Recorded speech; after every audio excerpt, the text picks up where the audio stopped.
the fossil fuel industry makes about addressing climate change. Last October, we held a hearing to expose Big Oil's decades-long disinformation campaign to deny climate change. We learned that Exxon scientists warned about the danger of burning fossil fuel and its link to global warming in 1978, more than 4 decades ago. Rather than fix the problem, Exxon kept this research secret. For decades, the fossil fuel industry waged a multi-million-dollar disinformation campaign to cast doubt on the science and prevent action to reduce emissions, all to protect its bottom line. Over the last half-century, the top oil and gas companies have generated more than 1/3 of the emissions that have warmed our planet. They also made trillions in profits. In the meantime, the world has already grown more than 1 degree Celsius warmer than pre-industrial times. At our October hearing, fossil fuel executives admitted for the first time to Congress that climate change is real. It is happening now, and burning fossil fuels is the primary cause. 4 decades after they first learned the truth. Because of their lies, humanity lost 4 decades. We are now on the brink of a climate catastrophe. Climate change is already having a profound effect on Americans, from record hurricanes to year-round wildfires to historic floods in our coastal cities and river communities. If current trends continue, global warming will likely exceed 1.5 degrees before the mid-century, which is the point many scientists say will lead to irreversible damage to our planet. To avert this disaster in 2015, nearly 200 countries united behind the Paris Climate Agreement and pledged to reduce emissions by 2030, with a goal of limiting global warming to below 1.5 degrees Celsius. The leading oil companies, Chevron, Exxon, BP, and Shell, now want the public to believe they support the Paris Agreement. They have made their own climate pledges and claim they will reach net zero emissions by 2050. They have spent millions to advertise these plans and greenwash their images. We called today's hearing to evaluate these pledges. But when the committee invited board members of these companies to come in today and explain their pledges, they declined to appear on the date we requested. None of them showed up today, not a single one. So today we will hear from experts who will reveal Big Oil's climate pledges for what they are: empty promises. Scientists have found that the reduction in emissions under these pledges is far short of what's needed to avert disaster under the Paris Agreement. These pledges rely on unproven technology, and they ignore the vast majority of greenhouse gas emissions created by fossil fuels.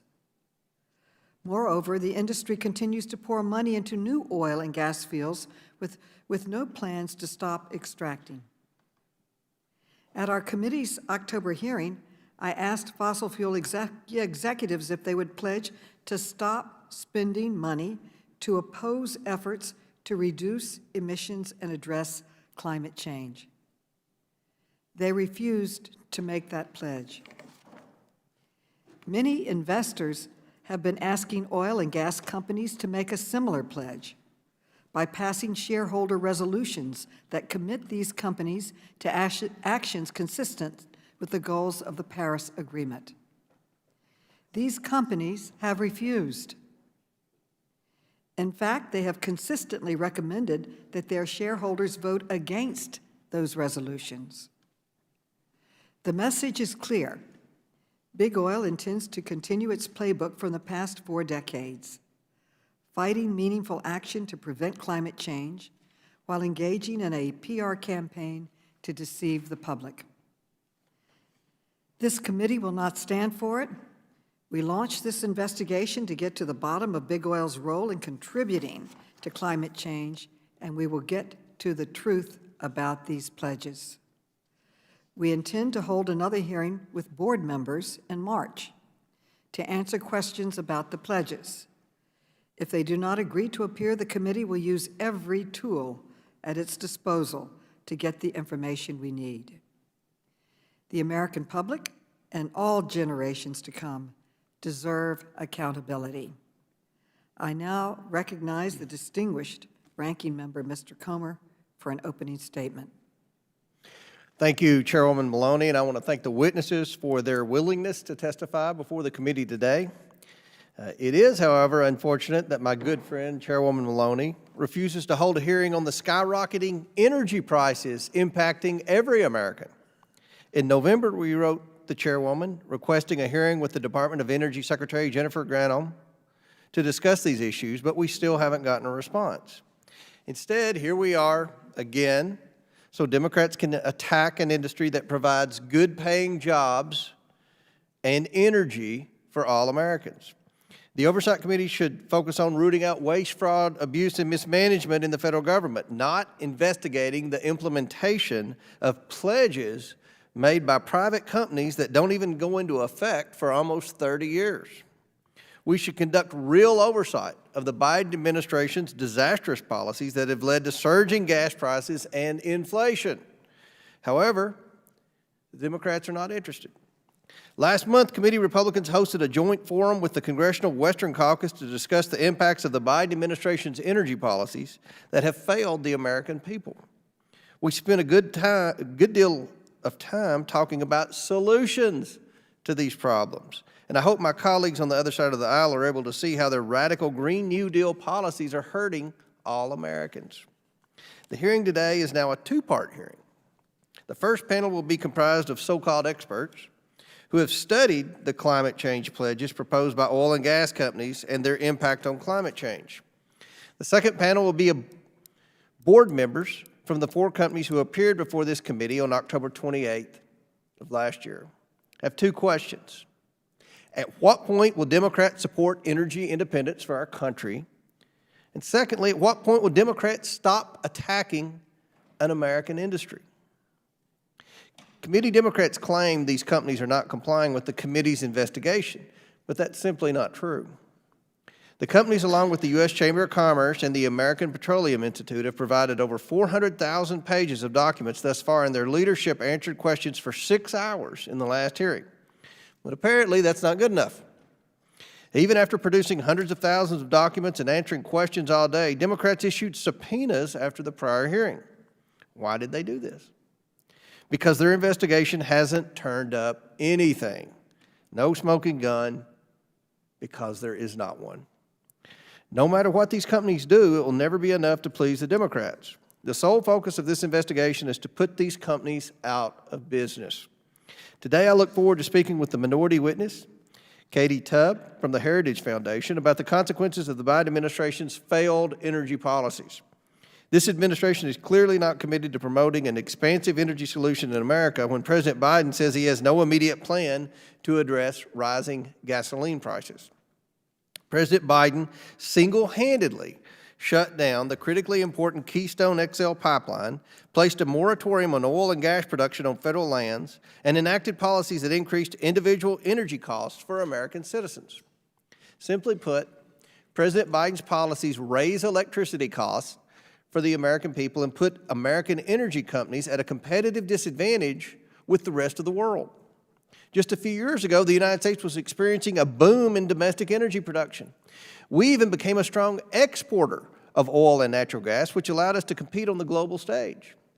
Unfortunately, President Biden's policies threaten the jobs and investment that hardworking Americans spent so long creating. It is critical that this committee examines the more pressing concerns of the American people.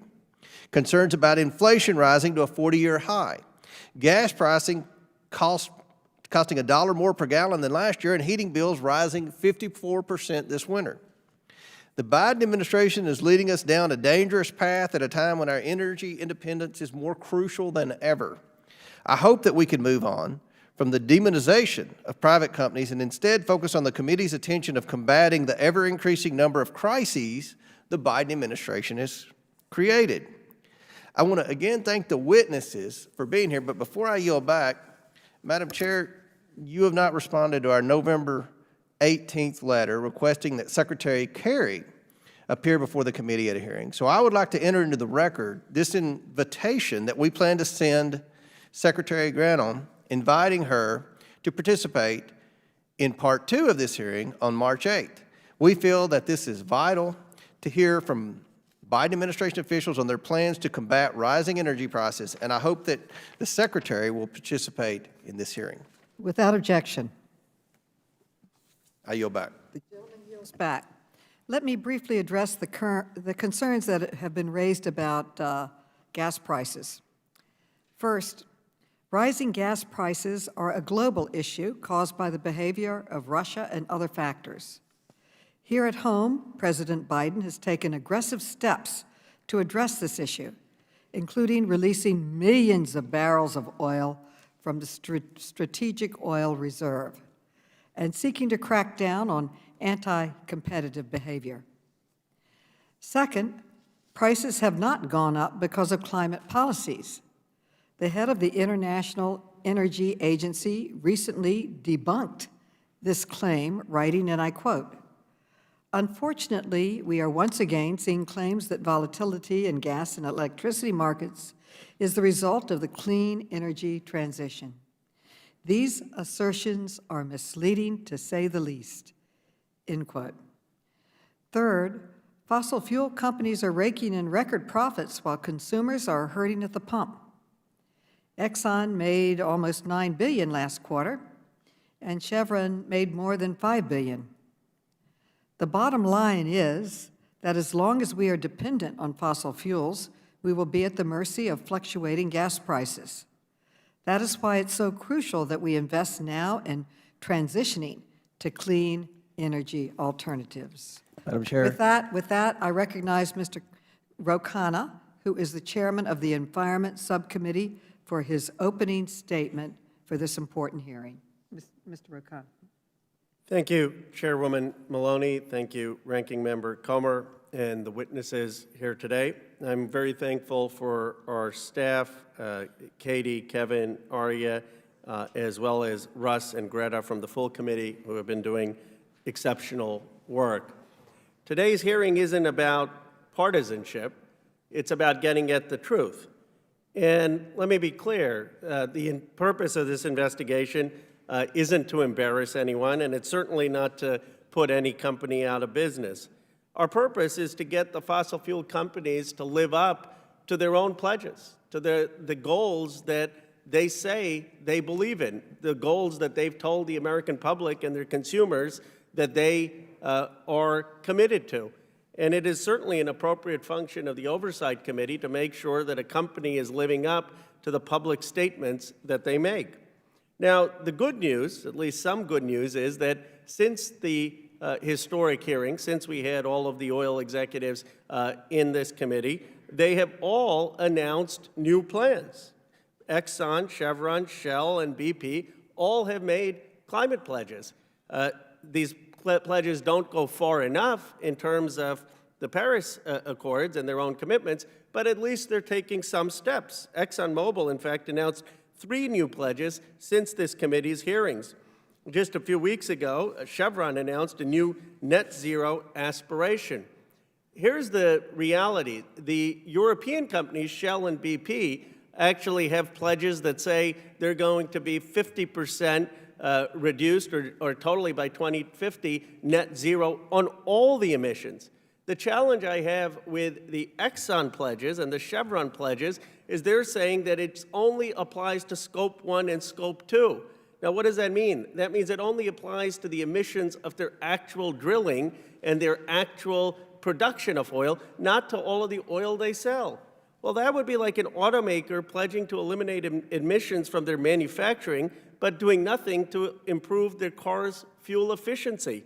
I hope that Exxon and Chevron will see what BP and Shell are doing, and that our American companies will make the same commitment 2050 a reduction on Scope 1, Scope 2, and Scope 3. And there's still opportunity for them to do that. They've taken an initial step. Let's make sure they finish the job. I just want to echo what Chairwoman Maloney said. I support President Biden, who has taken decisive action to help lower gas prices. President Biden is calling on OPEC to boost production. He's calling on all of the companies, all the oil companies, to temporarily increase production. I agree with President Biden. We need a strong supply of oil and gas in the short term to lower prices at the pump and the price of heat in their homes. But let me be clear, that's not a long-term solution. I wish we had diversified our energy sources 10 years ago so we wouldn't have this price volatility. I wish we had invested in electric vehicles. I wish we had invested in renewables. That is the long-term solution to help American consumers, to lower the price at the pump, to lower the heating bills, and that's what we're doing now. We're not asking these companies to hurt their bottom line. We're saying be strategic, be long-term, be honest, start diversifying energy sources so we can help American consumers lower the price at the pump and also address climate change and live up to your goals. Thank you, Madam Chair. Gentleman yields back. I now recognize Mr. Norman, who is the ranking member of the Environmental Subcommittee, for an opening statement.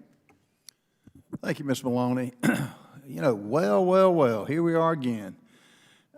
With all due respect, Ms. Maloney, for you to say the gas prices are a global crisis, and Congressman Rokana to say that, we're asking OPEC to graciously lower prices, I really cannot believe what I'm hearing. The reason the gas prices are where they are is because this president has canceled the Keystone Pipeline, and we were energy independent instead of energy dependent. We're buying it from countries that make up OPEC that don't like us: Venezuela, Iraq, Iran. Why are our cities on fire now? Why are our borders completely open with being run by the drug cartels and being run by groups that are feeding fentanyl to our young people? Why is there a movement to defund the police, of all things? Why are 13 dead Americans left in Afghanistan, along with many other Americans? And the list goes on and on. I'll tell you why. This administration, they're clueless. You've got the leader of the free world in Mr. Biden. He doesn't know what month it is. Y'all know it. You've heard him. He won't give nor any of his underlings will not answer letters, and it is extremely frustrating. But as Congressman Comer said, the goal of this hearing, to put oil and gas companies out of business forever. Well, good luck on getting on an airplane powered by batteries. Let's see how that works. At a time when we should be using the abundant natural resources that we have to advance America's interests, the Biden administration wants to bankrupt the very companies who are working to provide energy and security to all Americans. This administration's out-of-control spending is causing inflation to skyrocket. Gas is $1 more expensive than it was the last time last year. As a result, Americans are now paying more for goods and services while taking home less money in their paychecks. The Department of Labor recently stated that over the last 12 months, inflation has increased by 7%. Meanwhile, China and other countries around the world continue to pollute at record levels, while the United States continues to reduce emissions. And I guess the answer that the left uses is, let's just ask China to be nice. It doesn't work that way. Do Democrats really believe that putting the oil and gas industry out of business will suddenly make China less a polluter? If that's the case, I've got some land that's underwater I would love to sell you for high-rise condos. I'm afraid extreme proposals by Democrats will do nothing but destroy good-paying American jobs and ruin our economy, which it is doing today. In fact, it has already happened. At our prior hearing, we heard from an unemployed Keystone Pipeline worker, out of a job, does not have a paycheck. As the ranking member mentioned in his opening statement, we held a very informative roundtable with the Western Caucus a few weeks ago to discuss solutions to the ever-growing energy crisis America is facing. In that roundtable, we heard from a variety of industry experts working to ensure that Americans have access to reliable and affordable energy. These energy experts all want Americans to have the opportunity to heat their homes and fuel their cars at affordable energy, not buying energy from countries that aim to destroy us. But today, during this investigation, Democrats have done nothing but undermine the efforts of the energy industry. As a result, we see the consequences everywhere.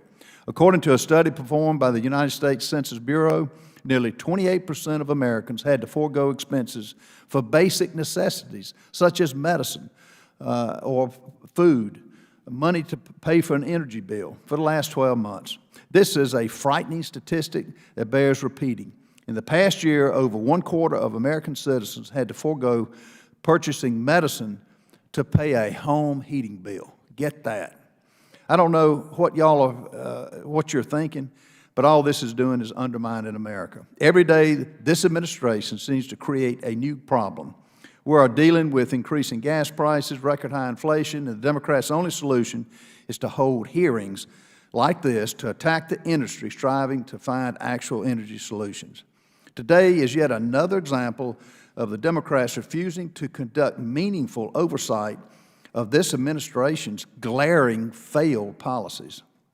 All the Democrats seem to care about is distracting us from the fact that they have no plan to recoup our energy workforce or our energy independence like we had it under President Trump. This committee should start focusing on the issues that are impacting ordinary Americans, because America should not have to bear the consequences of an unrealistic Biden climate agenda. I want to thank the witnesses for their participation today, and all I can say is God bless this country with what we're having to go through. I yield back. The gentleman yells back. I would now like to focus on the purpose of this hearing. I would like to introduce our witnesses. Our first witness today is Dr. Michael Mann, who is a professor of atmospheric science at Penn State University. Then we will hear from Mark Van Baal, who is the founder of Follow This, a group of 8,000 green shareholders in oil companies. Next, we will hear from Tracy Lewis, who is a policy counsel at Public Citizen. Finally, we will hear from Katie Tubb, who is a senior policy analyst at the Heritage Foundation. The witnesses will be unmuted so we can swear them in. Please raise your right hand. Do you swear or affirm that the testimony you're about to give is the truth, the whole truth, and nothing but the truth? So help you God. Yes. I do. I do. Let the record show that the witnesses answered in the affirmative. Thank you, and without objection, your written statements will be made part of the record. With that, Dr. Mann, you are now recognized for your testimony. Thank you very much. Chairwoman Maloney and members of the committee, my name is Michael Mann. I am Distinguished Professor of Atmospheric Science and Director of the Earth Systems Science Center at Penn State. My research focuses on Earth's climate system and assessing climate change impacts and mitigation strategies.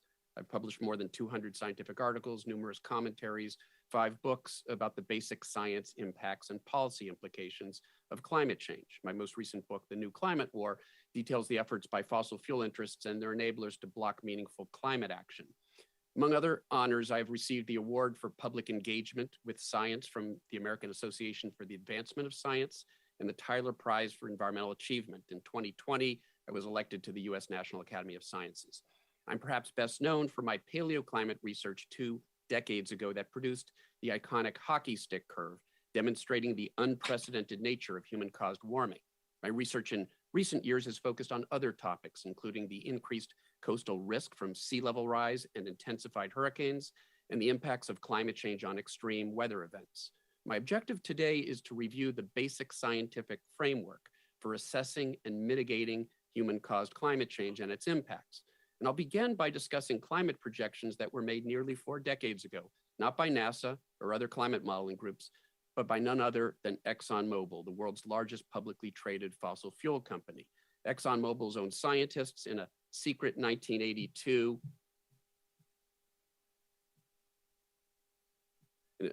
report made remarkably accurate predictions of both the rise that we would see in atmospheric carbon dioxide levels and the warming it would cause given business as usual extraction and burning of fossil fuels. See this graphic.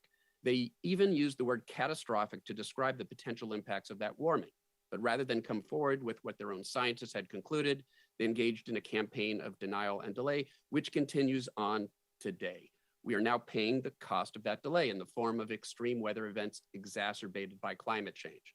The apocalyptic wildfires that once again ravaged California and the West this summer, a heat dome over the Pacific Northwest that made parts of Canada feel like Phoenix on the 4th of July. The devastating floods in my state of Pennsylvania as the remnants of climate change fueled Hurricane Ida dumped months worth of rainfall in a few hours. Dangerous climate change is now upon us, and it is costing the US hundreds of billions of dollars. The toll in dollars and human lives will continue to increase in the absence of concerted action. Much of that damage could have been avoided had we acted decades ago when the scientific community, and indeed ExxonMobil's own scientists, recognized we had a problem. See the graphic. Because of the delay that resulted from the public disinformation campaign funded by ExxonMobil and other fossil fuel companies, it's now a far greater challenge to limit warming below 3 degrees Fahrenheit, a level beyond which we will see the worst potentially irreversible impacts of climate change. The good news is that climate models show that warming is likely to stabilize rather quickly within a few years once net carbon emissions reach zero. So there is a direct and immediate response to our efforts to reduce global carbon emissions.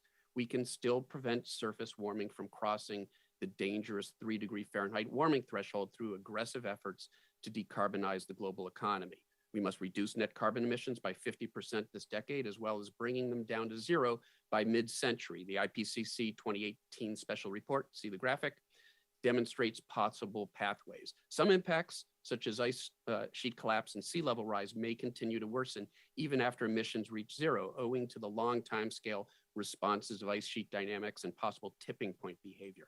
Collapsing ice sheets, for example, may lock in not just feet, but meters of sea level rise. In the words of former presidential science advisor John Holdren, any comprehensive climate action will consist of 3 components: mitigation, adaptation, and suffering. That is to say, we must prevent any additional warming that we can, enact policies to increase our resilience and adaptive capacity in the face of those impacts that are now locked in, and provide assistance to those who've had the least role in creating this problem and have the least adaptive capacity. This latter imperative speaks to issues of environmental and climate justice. If we are to meet this monumental challenge, we will need all hands on deck. We cannot have industry and their PR firms working at cross purposes. That means holding fossil fuel interests accountable for the damage they've already caused and preventing them from doing more damage through delay tactics such as deferred carbon reduction pledges and empty promises of offsets and unproven carbon capture technology. It means incentivizing the energy industry to move toward clean and renewable energy today rather than kicking the can down the road. Congress has a central role in facilitating all of these actions. Thank you.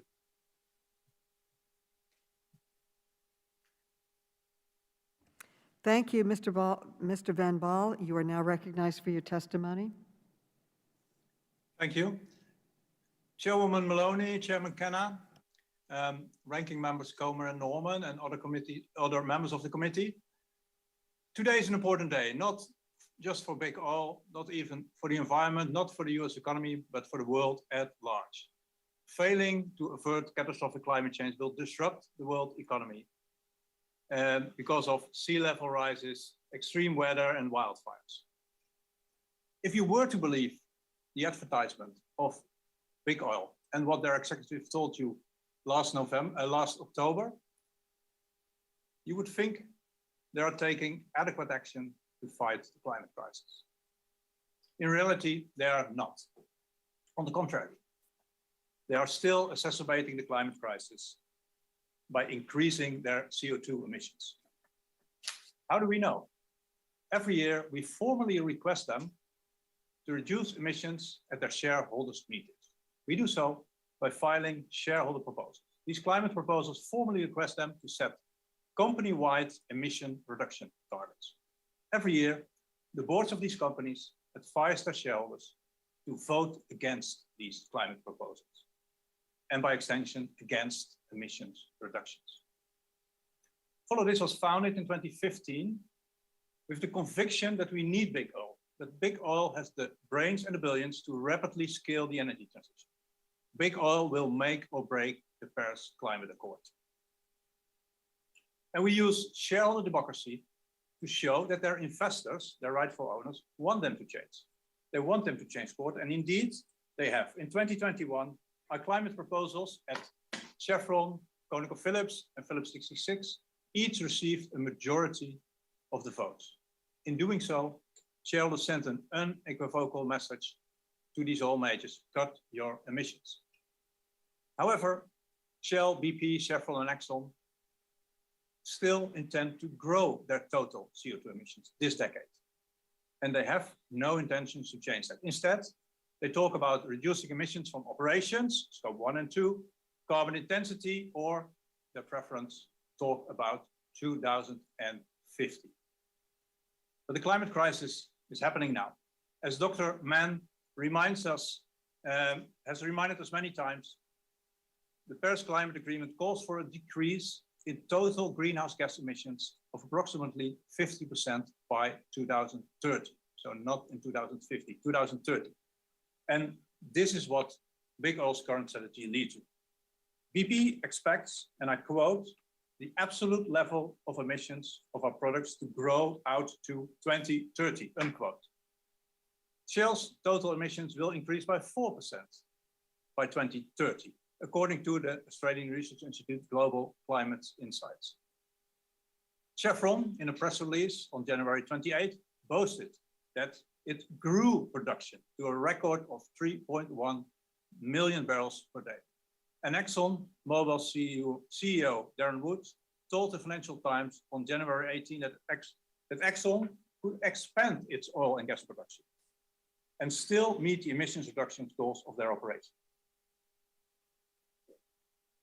With such goals, ExxonMobil is really like a tobacco company which pledges to prohibit smoking in their factories in 2050 while continuing to produce and sell cigarettes. So for all these four companies, they all intend to grow emissions and have no intentions to cut these emissions. In their notice of the shareholder meetings, the boards of BP, Shell, and Chevron recommended shareholders to vote against the Follow This climate proposal by stating, for example, I quote, Chevron's actions are appropriate, unquote. To conclude, science asks to cut in emissions of 50% by 2030. These companies intend to grow emissions up to 2030 and reject shareholder support to shift investments to renewables and make the necessary emissions reductions. Therefore, the key question to the executives on March 8th is how deep will you cut your emissions by, how deep will you cut your emissions by 2030? Not your operational emissions, not your carbon intensity, not in 2050, but the total emissions from your operations and your products. We believe big oil can lead and thrive in the energy transition. We therefore support these companies to set Paris-consistent targets to meet an increasing demand for energy while reducing CO2 emissions, to shift the billions they spend today in exploring for more oil and gas to exploring new business models in renewable energy. In May, our resolutions will again come to vote at the shareholders meeting of these four companies. We will continue to use shareholder democracy to support big oil to change, and we trust Congress to legislate to support big oil to change. Thank you for your time, and I look forward to your questions. Thank you, Ms. Lewis. You're now recognized for your testimony. Good morning, Chair Maloney, Chair Khanna, Ranking Members Comer and Norman. Thank you so much for holding these hearings and for the work you do. You and the other committee members and your staff have done to reveal the inner workings of how the fossil fuel industry has actively misled the public about the climate crisis. It's an honor to be here today. Thank you for the opportunity to submit this testimony. Public Citizen is a nonprofit organization with more than 500,000 members and supporters nationwide. We represent the public interest through legislative and administrative advocacy, litigation, research, and public education on a broad range of issues. My name is Tracy Lewis, and I am the Climate and Energy Policy Counsel at Public Citizen, and also a fellow at the Climate and Community Project, which works to connect the climate justice movement and the policy development process. Today, I'd like to discuss the human impacts of climate disinformation particularly on low wealth communities and communities of color, and some proposals for how we address these problems. At least 45 years ago, oil industry scientists privately warned their own company executives that their products would spell doom for the planet. They warned executives that continued burning of fossil fuels would lead to possible catastrophe from the greenhouse effect. At that 1977 meeting, those Exxon scientists laid out a doomsday scenario where the average global temperatures would increase between 2 and 3 degrees Celsius. Weather patterns would be altered, increasing rain in some places and turning other places into deserts. Yet, instead of taking action, the fossil fuel industry has used its political power and public messaging capabilities to undercut climate policymaking and climate action, misleading the public about its products and therefore causing well-documented harms. What's becoming clear is that disinformation is a key tool in maintaining the status quo. For example, the 2009 email hacking scandal disrupted. Sorry about that. It disrupted the Copenhagen COP, which really could have been a pivotal moment of international progress on climate that would have put us years ahead of where we are now. So in witnessing disinformation campaign like BP's promise to go beyond petroleum, years later, after no serious moves towards that goal, the company's Deepwater Horizon rig exploded, killing 11 rig workers, countless wildlife due to the 130 million gallons of oil spilled into the Gulf. Now, over 10 years later, the Gulf is still in recovery, and the people who worked at the cleanup report a host of health problems. Faced with incontrovertible evidence of a warming planet, oil companies are now changing their public messages about climate change, moving away from outright denial of climate change and asserting they seek to be part of the solution. Even ExxonMobil, long the most aggressive promoter of climate denial, has pivoted to claiming that it cares about climate change. The company made this shift amid intense pressure from shareholders who recently unseated company board members on the basis that the company's near exclusive focus on oil and gas is a poor long-term business choice. So really, quite simply, what we're seeing is that industry climate pledges are just climate disinformation and greenwashing. According to Exxon New, there are 4 ways to evaluate how fossil fuel companies use climate pledges to greenwash their actions. 1, they exclude most of their total emissions and shift responsibility to consumers. 2, they rely on false solutions like carbon capture and carbon sequestration. 3, their targets cover only a portion of their business operations. 4th, they promise to become more efficient polluters. This latest industry tactic is to emphasize carbon capture storage schemes, an expensive and energy intensive and unproven technology that has repeatedly failed to deliver despite substantial government support.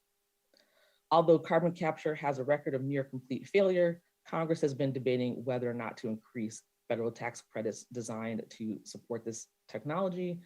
And the bipartisan infrastructure bill passed by Congress last year included more than $12 billion for carbon capture technology and $9 billion for hydrogen hubs that would largely benefit incumbent fossil fuel companies while doing little to produce clean energy.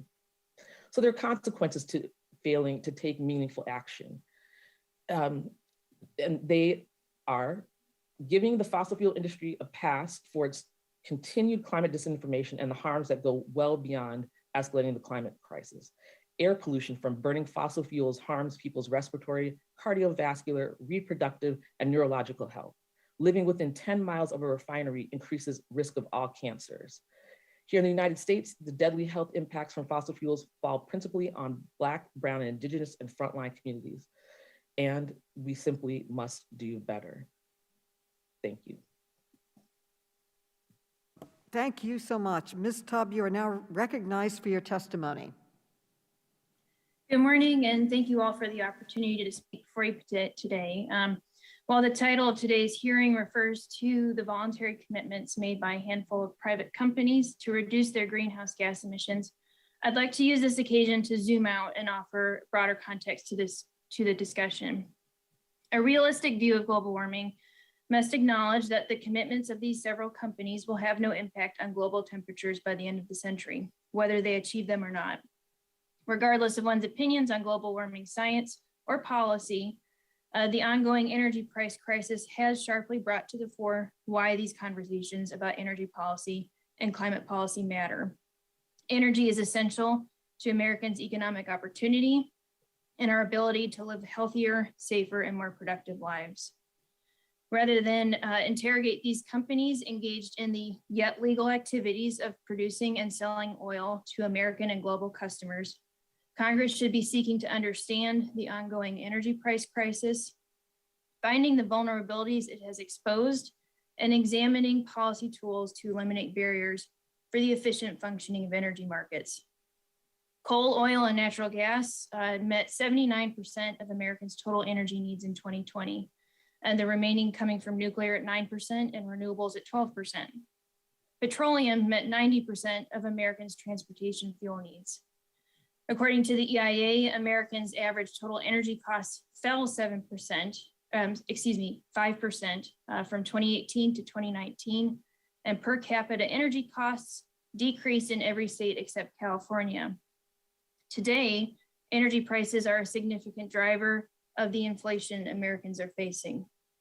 Estimates from Penn Wharton's budget model and the Joint Economic Committee expect that average American households will pay over $1,200 more for energy in 2021.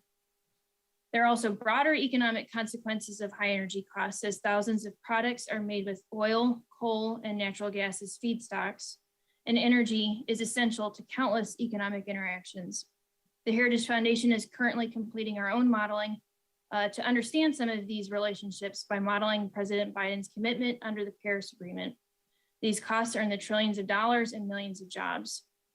Americans' representatives in government must be honest with them about the benefits and costs of such a policy objective. Undoubtedly, a recovery of demand coming out of the pandemic has contributed to energy price increases, but to pin all of this on economic recovery would be mistaken. The way out of high demand and accompanying high prices is increased supply.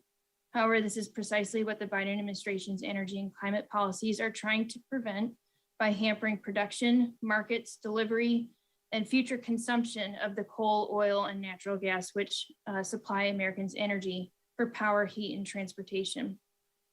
Less obvious to the average American are the scores of regulations that will increase the cost of energy consuming products they use every day.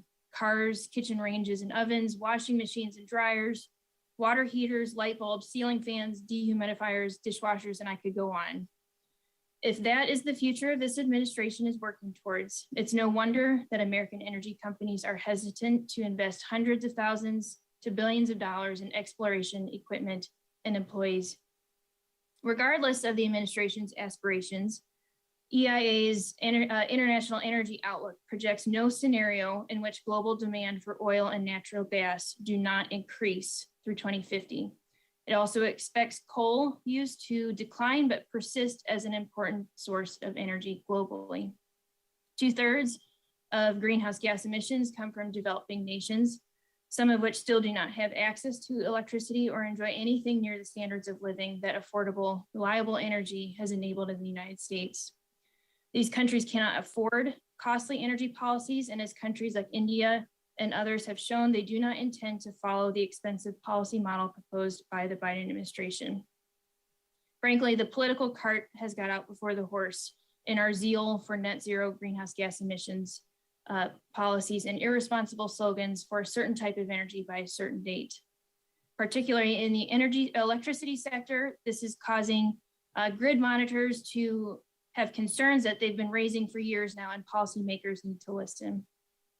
We should recommit to energy policy informed by principles of reliability, affordability, open competition, and consumer protection, then step back and allow engineers and entrepreneurs to lead the way. Thank you very much for your time, and I look forward to your questions. I now recognize myself for 5 minutes for questions.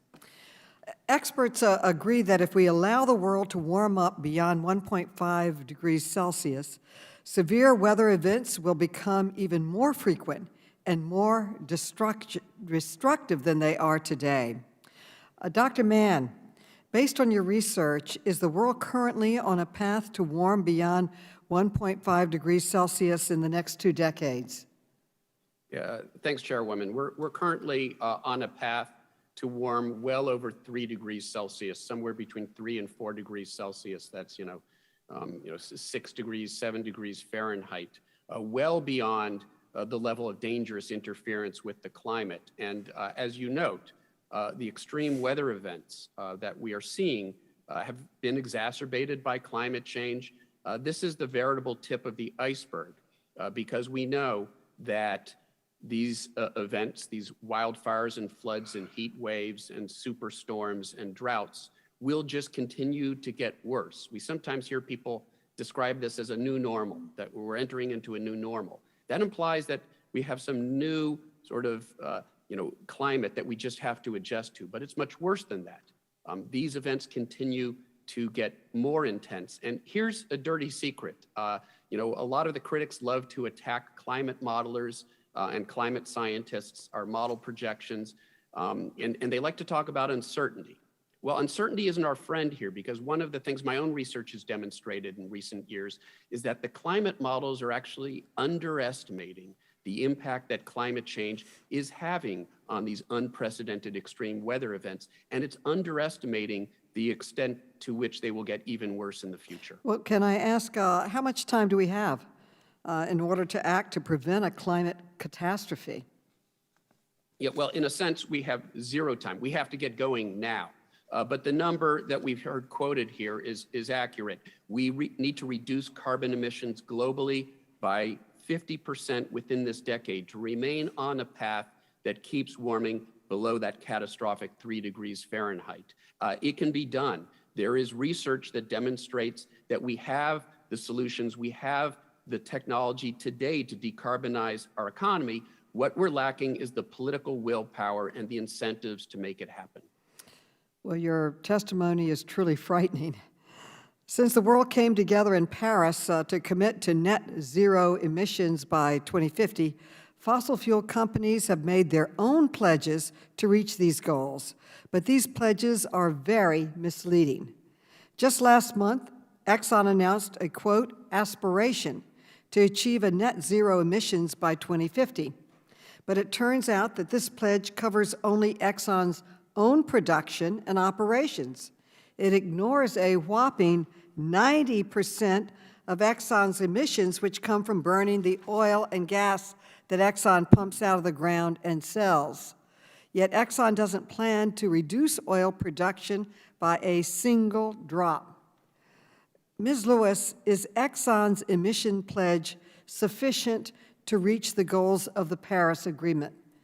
Ms. Wilson. Thank you so much for your question. I think, as I shared in my testimony, that it's pretty clear that the fossil fuel industry is currently using its climate pledges as a new form of climate disinfo and greenwashing, allowing them to continue oil exploration, allowing them to continue increasing their output overall, while simultaneously claiming that they are not. So really what I think one of the only solutions here today is to ask Congress to do something about it. Do something about it is you have the power, or you can create draft legislation that holds the fossil fuel industry accountable and punishes them when they deviate and don't follow the law. Thank you. What is Exxon currently doing to invest in proven and financially viable clean energy, Ms. Lewis? I'm so sorry, could you repeat the question? Do you know what Exxon is doing now currently to invest in proven and financially viable clean energy? Are they investing in clean energy, to your knowledge, in any way? I know that they are claiming that they are, but we certainly would be interested in seeing actual proof of that. So Chevron has also set a, quote, ambition to reduce emissions from its own operations by 2050, but like Exxon, Chevron's pledge ignores 91% of the company's emissions, which come from burning the oil and gas that Chevron sells. And rather than reduce oil production over time, Chevron plans to increase production of oil by more than 17% by 2025. Dr. Mann, are Exxon and Chevron's actions consistent with curbing emissions to stay below 1.5 degrees Celsius, which is our goal? No, as we've already heard, they're not even close to doing that. They've focused largely on Scope 1 and Scope 2 emissions, but 90% of the carbon pollution that they produce is in the form of these Scope 3 emissions. The fact that their product, fossil fuels, is burned and creates carbon pollution that warms up the planet. Now, one of the things that's already been mentioned here is that they love to talk about how they are going to decrease the carbon intensity of their fossil fuels. That's sort of like, your doctor telling you that you need to cut fat from your diet, and so you switch to 40% reduced fat potato chips, but you eat twice as many of them. That doesn't help.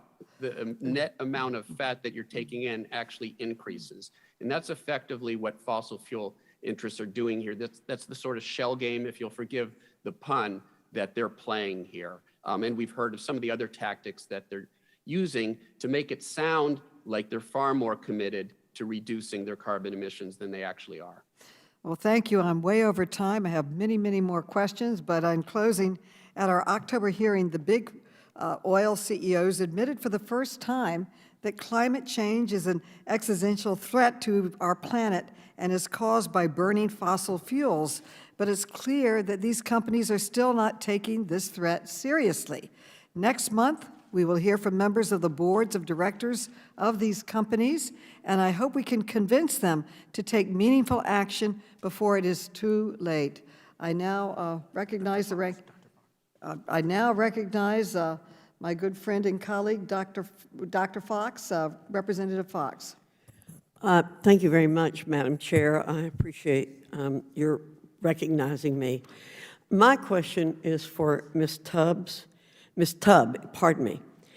What steps can be taken by the United States to achieve energy independence again? Yeah, I think I would reframe it just a little bit to say energy freedom. And I say that because we have excellent partners in Canada, Mexico, and around the world. And I think that's an important part of a robust and resilient energy sector. I think the answer is simple, but not easy. I think it's a total about-face on the administration's posture towards energy and the regulatory onslaught that we've seen over the last year. And I think it also entails looking at legacy policies like the Renewable Fuel Standard, which put an additional burden on refineries, them being a choke point for energy products. The Jones Act, I think, is another great example of a policy that should go, that affects both conventional energy resources and renewables. So I think there's a lot we can do to have a more robust energy sector.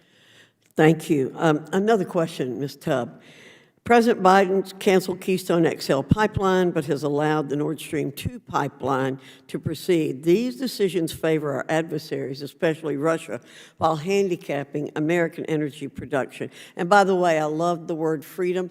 That is what we are losing in our country and what we have to focus on, so thank you for saying that. Can you discuss the impact of these decisions and how they undermine our security and energy freedom? Certainly. I think it was very confusing for many Americans to see their president reject a pipeline that has passed all kinds of environmental tests and analysis, and it certainly confused our neighbors to the north, and then for the president to then tacitly support a problematic pipeline in Europe. So at a minimum, it caused a crisis of confidence, I think, amongst Americans.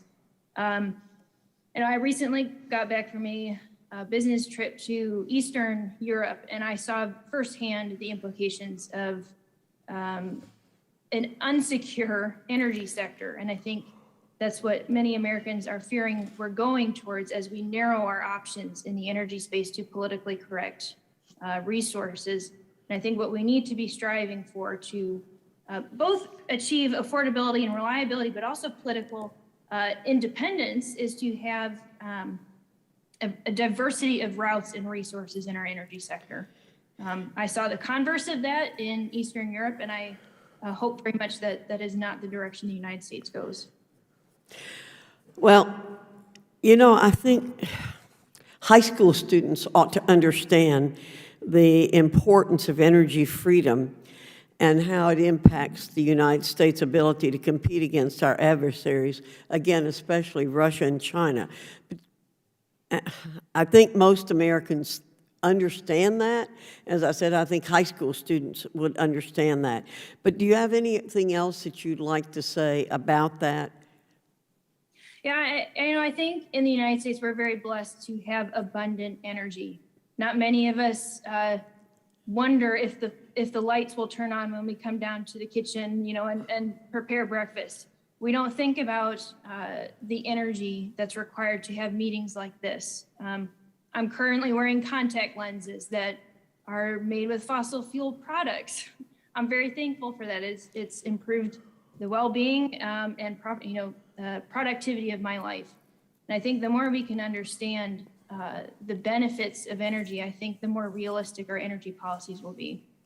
Well, I want to thank you for that. As someone who grew up in a house with no electricity or running water, let me tell you, I tell everybody when I get up in the morning and I'm able to turn on a light in my house and go to a bathroom inside, I'm extremely grateful for that. And I think most people in the world who don't have those would be very, very grateful for those. And the fact that growing up, again, we didn't own an automobile much of the time, and we walked everywhere we went. I'd love to see these people who decry the use of fossil fuels and all these other wonderful conveniences that we have start to live like that. But of course they don't. We have the people, the left, such hypocrites because they fly in private airplanes all over the country, and they're very wasteful. Because I grew up without those things, I'm extraordinarily frugal about them. And I think that's what we have to learn to be, is smart about how we use all the resources that God has given us. And I think in America we have been. With that, Madam Chair, I yield back. The gentlelady yields back. The gentlewoman from the District of Columbia, Ms. Norton, is recognized. Thank you, Madam Chair, for this important hearing. Dr. Mann, I was struck by something you included in your written testimony. You showed how accurate Exxon's climate projections from 1982 actually were. And that in turn shows how much time we have lost. I think you testified that Exxon calculated that the global temperature would increase by 3 degrees Celsius if we doubled the amount of fossil fuel we burn. Now, that turned out to be accurate. Isn't that true? Yeah, thanks, Congresswoman.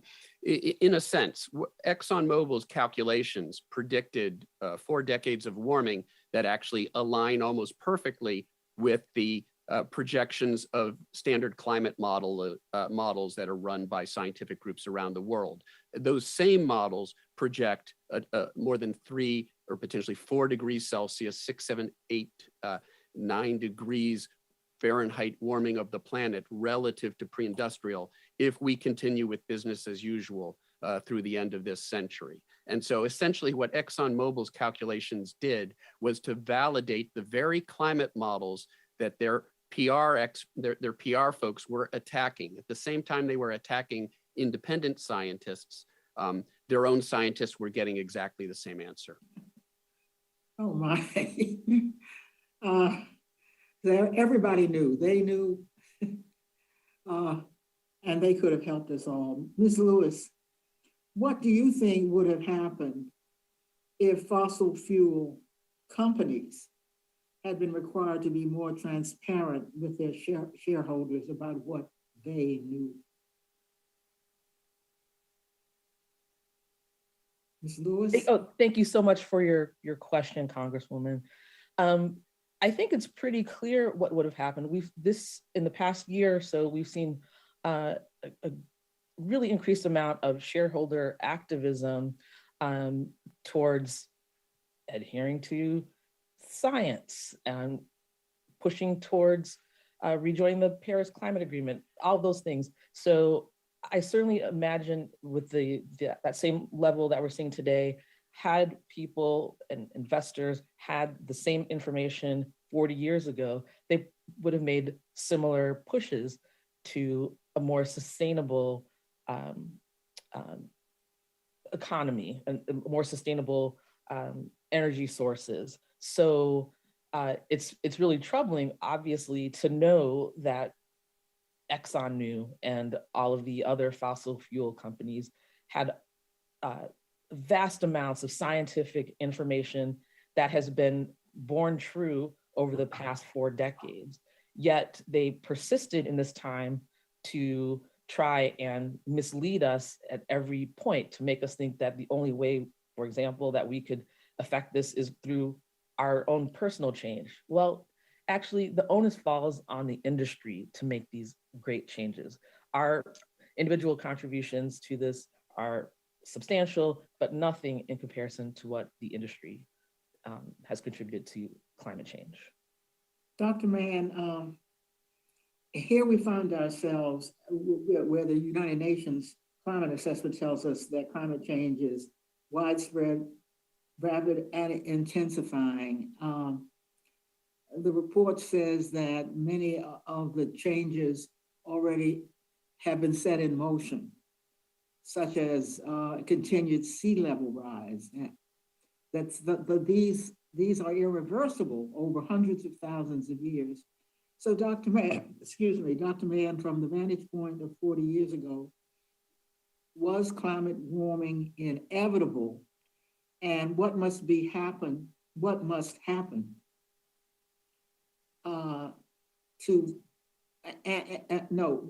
was it inevitable? And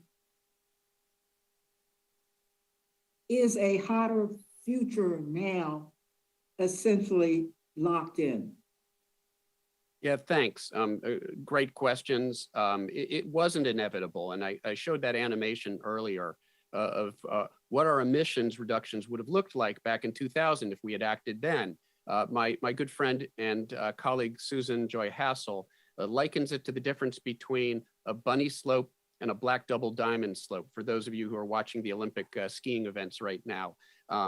If we had acted 2 decades ago, we could have followed this gentle bunny slope down the hill in terms of bringing our carbon emissions down gradually.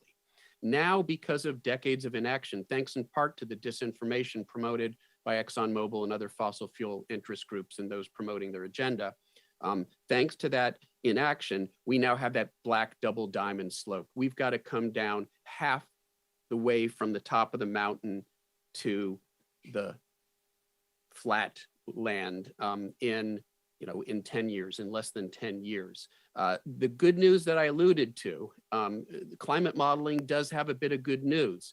As we sort of have become more elaborate in the way that we model the different components of the climate system, including the ocean and its ability to absorb carbon, what we find is that the ocean will take some of that carbon out of the atmosphere. And the net effect is that if we stop burning fossil fuels right now, if we bring those emissions to zero, the planet stops warming up.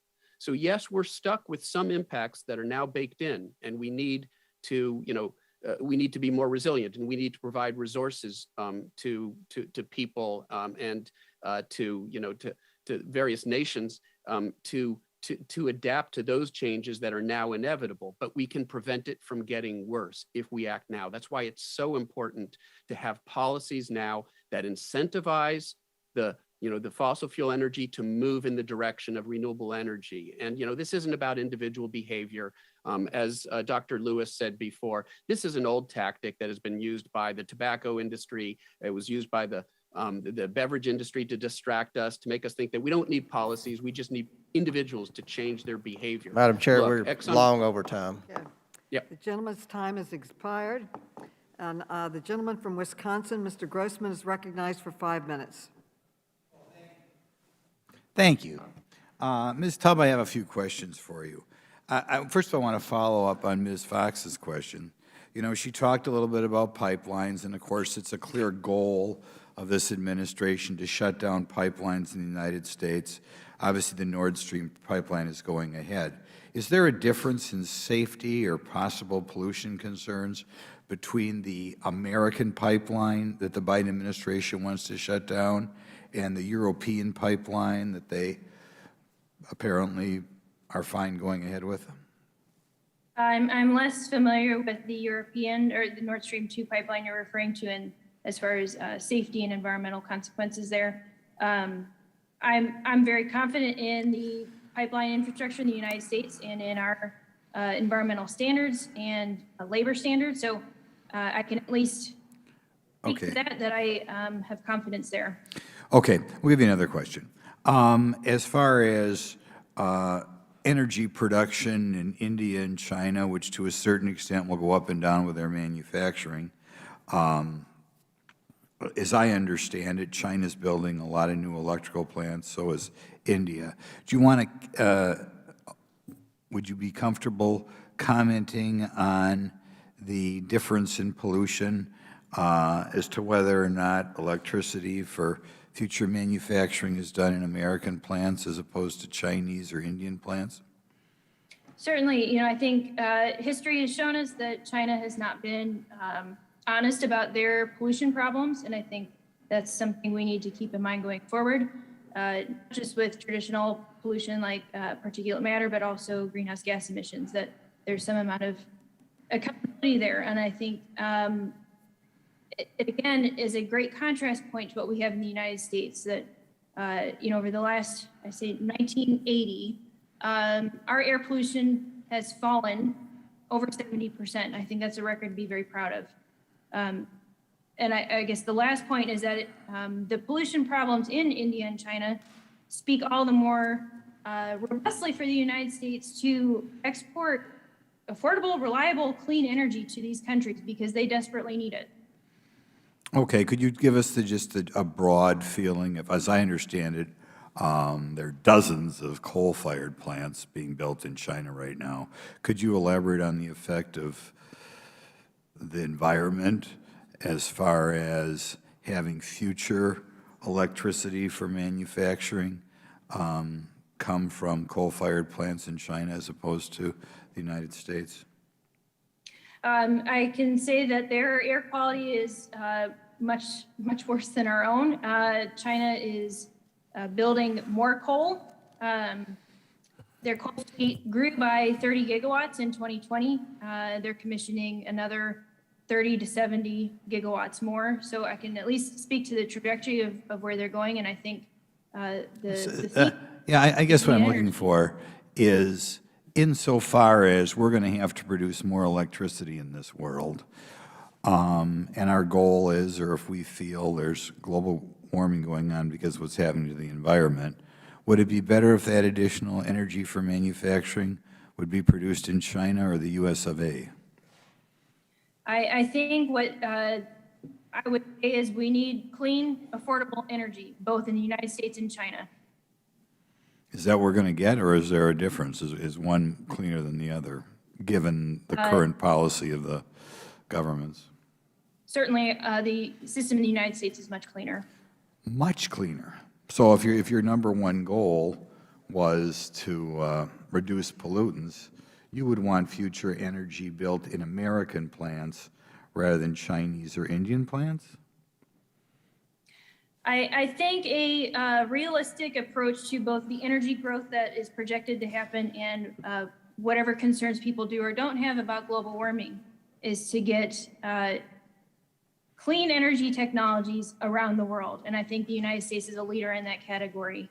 So I think one very pragmatic climate policy is to have freer and more open trade to get these technologies around the world. There's current climate alarmism that's being pushed on children, sometimes very young children, causing them to be very concerned, I think, about the future of the world. Could you comment on what I'll refer to as the climate alarmism being pushed at our young people today? Yeah, I think the climate issue is very much about media literacy and understanding context. Certainly, I'm the outlier of the panel here, but I do think that the Earth has warmed, but I don't think we're headed for catastrophe. And I think when we talk about 1 minute to midnight type scenarios, it really hampers both the scientific and policy discussion. And unfortunately, children have fewer resources to navigate that very complex conversation. Yields back. The gentleman from Virginia, Mr. Conley, is recognized for 5 minutes. Mr. Conley. Thank you, Madam Chairwoman, and thank you for having this hearing. Dr. Mann, I assume that BP, Chevron, Exxon Mobil are all cutting back on the development of new oil and gas fields, shifting from fossil fuel to more sustainable energies, right? Thanks, Congressman. Unfortunately, you would be wrong. My understanding is that they actually plan to continue to expand fossil fuel exploration in the years ahead. And that's actually fundamentally inconsistent with what the International Energy Agency, a pretty conservative body, has said, that if we are to stabilize warming below catastrophic levels, there can be no new fossil fuel infrastructure. And they are continuing with new fossil fuel infrastructure. So in sort of the context of mixed messaging, if we look at the screen, BP's website touts 5 different times that it intends to get to net zero by 2050 in terms of emissions. ExxonMobil's Energy Factor website states it commends President Biden's decision to rejoin the Paris Agreement. Chevron similarly has public website supporting climate change policy. Dr. Mann, is increasing the supply of new oil and gas through new development consistent with reaching those goals of the Paris Climate Agreement? No, it isn't. Again, it's like, with these promises of decreasing their carbon intensity, that's really sort of a bait and switch, if you will, because we're not talking about carbon intensity. We're talking about decreasing carbon emissions. It's like, you double the amount of potato chips you eat. It doesn't matter if they're slightly reduced in their fat content. That's essentially what they're doing. So it's a bait and switch. And no, they're going in the opposite direction of what we need to be doing under Paris. We need to bring those total carbon emissions down by 50% within the next decade. They're not even touching the main source of their fossil fuel contributions, which is their scope 3 emissions. They're mostly just talking about scope 1 and scope 2. And so they're nowhere near to meeting their obligations under Paris. I had a friend of mine who was a humorist and an author, and he had a wonderful expression: if you're going to be a phony, at least be sincere about it. And that's what this reminds me of. We're touting our commitment to the Paris Climate Accord and zero emissions by 2050. But meanwhile, in fact, we're expanding exploration and development of new oil and gas fields. And that is clearly inconsistent with what we're trying to achieve through the Paris Climate Accord. Congressman, there's another expression. They're talking the talk, but they're not walking the walk. Yeah. I prefer my expression. Ms. Lewis, you work to push oil and gas companies to become more transparent and truthful about how the environment and climate friendly they really are. In your opinion, do any of these companies and public websites that paint rosy pictures of their work come close to being transparent about their actual efforts to curb warming? Well, thank you so much for that question, Congressman.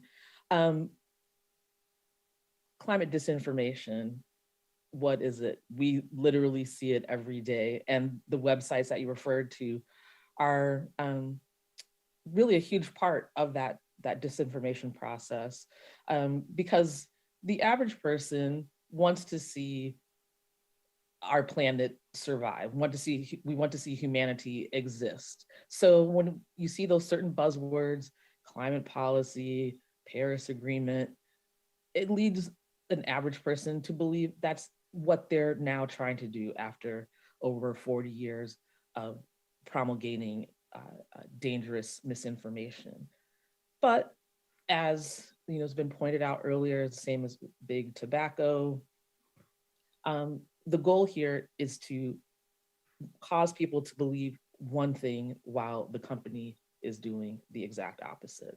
So we are all aware that all the major fossil fuel companies are increasing their exploration, increasing output. Well, the IEA report said that by 2022, we need to cease additional exploration. That's not happening. So you cannot say on one hand, we are moving towards net zero and well, they won't say fossil free future, but moving towards net zero while increasing output in every conceivable way. So it's really important to them to put that opaque face onto their very dangerous actions. Thank you so much. My time is up. Thank you, Madam Chairwoman. The gentleman yields back, and the gentleman from Ohio, Mr. Gibbs, is now recognized for 5 minutes. Thank you, Madam Chair. It's amazing to me in just 1 year, the Biden administration has done everything they can to shut down the American energy industry and raise gas prices by more than $1, and home heating prices increasing significantly in all products. We see record amounts of inflation we haven't seen since the 1970s. And at the same time, the President Biden has done everything to shut down the American energy industry. He's basically begging OPEC and Russia to produce more to help lower the prices, because more production would lower the prices.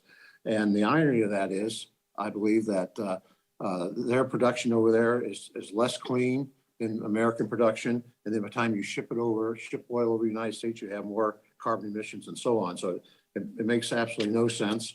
And I would also argue that slowing down our economy by raising our energy prices, well, unlike China, who's increasing their production and their energy, it limits the resources we have available to do research and development, to develop new technologies, to be innovative, and help our energy producers come up with the new technologies to get to carbon-free energy. Ms. Tubbs, we saw in 2020 when the world economy was pretty much locked down, we just seen a slight impact in the amount of carbon dioxide in the atmosphere decrease. What does that tell us about the real effects of expensive climate change proposals we actually have? I would say minimal, and Special Climate Envoy John Kerry has said as much himself. So we're not seeing China and India, they're not reducing their emissions. And basically China, even in the Paris Agreement, was basically given a waiver to not even start to 2030, and they set their own benchmarks. It's just unbelievable to me that if the United States was just to shut down, if this hypothetically speaking, we just shut down completely, what would that do to global emissions? It would reduce global emissions, but have no impact on global temperatures by the end of the century. Again, because emissions growth is coming from the developing world. Okay, that's what I thought. So the irony here is just really just unbelievable. I want to talk about natural gas. I think the United States has decreased in the last decade or so our carbon emissions. And I believe, tell me if I'm wrong, I believe that if you add up all the rest of the developing world, their emissions actually gone up and ours is a decrease. Is that true? Yes. So we must be doing something right now. I think a lot of that can be attributed to natural gas. We are producing natural gas cleaner than we ever have before. And I think is a good clean energy for this century to transition to new technologies that we probably don't even know about, new energy technologies that will come after my lifetime probably, but a good way to get there. So is natural gas abundant in this country? Absolutely. And it's cheaper to produce than other forms of energy overall? Currently, and I think that has a lot to do with the innovation you mentioned just a moment ago, that previously we were looking at high energy prices, and innovation thanks to affordable hydraulic fracturing opened up all kinds of energy resources, including natural gas. I agree. And so, like low key correct. Yeah. So shutting down our American natural gas industry by making it hard to build pipelines to transport it just energy costs, and we're seeing less investment in this country because this administration has been attacking the industry. And this, of course, this committee's done a pretty good job of that too. Instead of trying to help put policies in place where they can produce clean natural gas and at cleaner levels, produce less carbon and transport it. We've seen pipelines be shut down, and that's the safest way to transport natural gas and moves us back to, as you like to say, energy freedom. And so I think it's good policy, and it's too bad we're not going that way in this administration. If the United States, Mr. Tubbs, went totally green tomorrow and eliminated, I guess I already kind of asked that question, the impact it would have on our economy, our cost of living, what would that happen if we adopted the Green New Deal overnight? Well, I think we're seeing a bit of a taste of it now, but I think people need to remember that energy isn't just our household energy needs. It impacts all kinds of goods and services, whether we're talking about the cost of running a business, transporting goods, even food prices. So I think the impacts are throughout the economy. One thing you mentioned about pipelines that I want to just highlight is the EIA has noted how pipeline infrastructure has given Americans in Texas and Appalachia access to more energy and more affordable energy. And I think we're seeing the converse of that in California, where they have limited pipeline infrastructure and have to rely on Jones Act vessels to transport energy. And again, in the Northeast, where capacity is not keeping up with demand, and they're paying higher energy prices because of it. Thank you. I'm out of time. You back. The gentleman's time expires. The gentleman from Maryland, Mr. Raskin, is recognized for 5 minutes. Thank you, Madam Chair. Denial is not just a river in Egypt. For some of our colleagues, it's a way of life. The same people who deny that Joe Biden beat Donald Trump by more than 7 million votes and just censured Liz Cheney for telling the truth about the election, the same people who denied the reality of COVID-19 and attacked our scientists and sold quack medical cures as the disease killed hundreds of thousands of our people, the same people who called the deadly insurrection on January 6th legitimate political discourse, are now again denying the existence of climate change. And this is their most dangerous lie of all. Climate change is a global catastrophe that has come to our door. Across the country, we've seen record forest fires in the West, record drought in the Midwest, record flooding in the East, hurricanes of record velocity in the South. Last year, we had 20 severe climate events that killed 688 Americans and cost us more than $145 billion. But all our colleagues can think about is the profits of their buddies in big oil. Exxon made nearly $9 billion in profits last quarter. Chevron made more than $5 billion. But they can't imagine a renewable energy future as something that would benefit everyone in America. They see it only as a threat to the power of the carbon kings. Joe Biden and his administration have created more jobs than any presidential administration in our lifetimes, while their dubious hero destroyed more jobs than any president in our lifetime. So I'd like to ask the question of Mr. Van Baal. In your view, is the ideological denial of climate change by a major political party a global phenomenon? Do we see it in every country, or is it something that's distinctively American? I think these are global companies, so this is a global issue, and the denial also has been global. Here in Europe, the denial has been as strong as in the US. I think that's almost ended. The risk is that these companies now move directly from denial to delay, which they are doing right now. Dr. Mann, can you please explain why the goal of limiting global warming to 1.5 degrees Celsius is so important? Yeah, thanks, Congressman. Thanks, by the way, for all you do, including your efforts to preserve our democracy. I just wanted to say that. We are already experiencing people ask, what's dangerous climate change? Is it 1.5 degrees Celsius, 3 degrees Fahrenheit? Is it 4 degrees Fahrenheit? Dangerous climate change is here. If you're Puerto Rico, if you're California, if you're Australia, if you're my home state of Pennsylvania that saw that record flooding with Hurricane Ida, we are already seeing devastating consequences of climate change, and it will simply get worse and worse. The real danger is that we start to cross certain tipping points where the damage that we do is irreversible on human timescales, on historical timescales. We are starting to see the warming of the ocean. And by the way, my colleagues and I published an article just weeks ago showing that the oceans were at record levels of warmth this last year. That warmth is eroding the ice shelves that help prop up the West Antarctic ice sheet. If that ice sheet collapses, we don't get feet, we get meters of sea level rise. And historically, our projections have always been conservative. Some scientists say that could take a century or more to happen. Others say it could happen more rapidly than that. So all of this underscores the importance of acting now. The cost of inaction is so far greater than the cost of taking action. Thank you. Ms. Lewis, can we make the changes we need to make to address the calamitous consequences of climate change while still allowing Exxon and Mobil and other big energy companies to thrive and survive? Or, as our colleagues suggest, does it mean putting them out of business?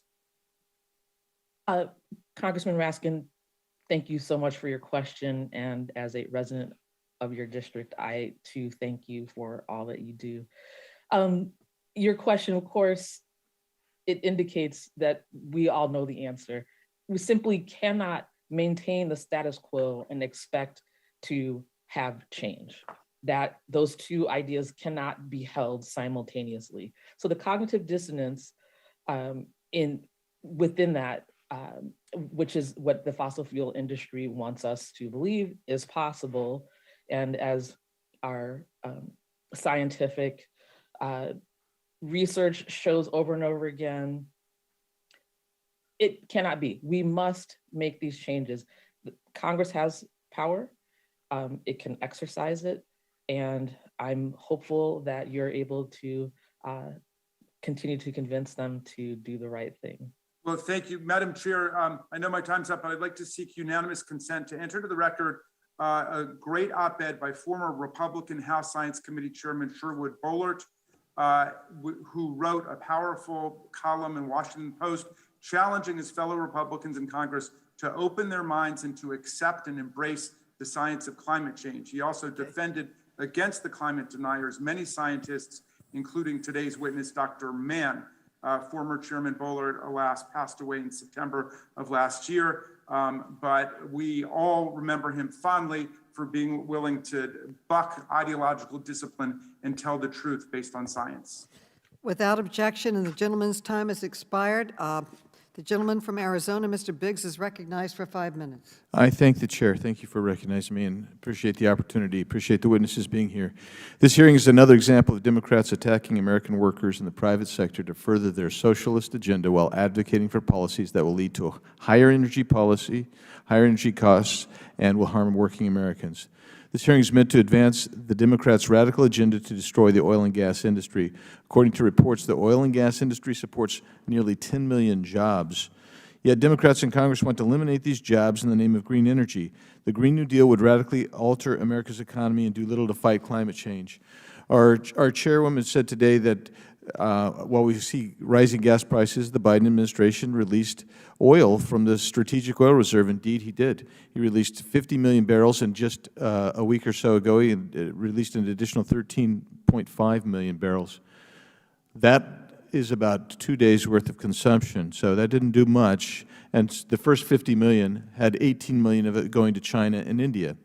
My friend from California said we must force them, meaning the oil companies, to live up to their own public statements. That's not Congress's job. That's not our role to make sure that people live up to statements they make publicly. If that were the case, we would take away the private airplanes that flood Davos every year from people who profess to be global environmentalists. Scarcity and demand. That's what's driving oil prices higher. What we saw is an immediate cancellation of the Keystone Pipeline by this administration, coupled with draconian regulations that curb exploration, development, production, refinement, and distribution.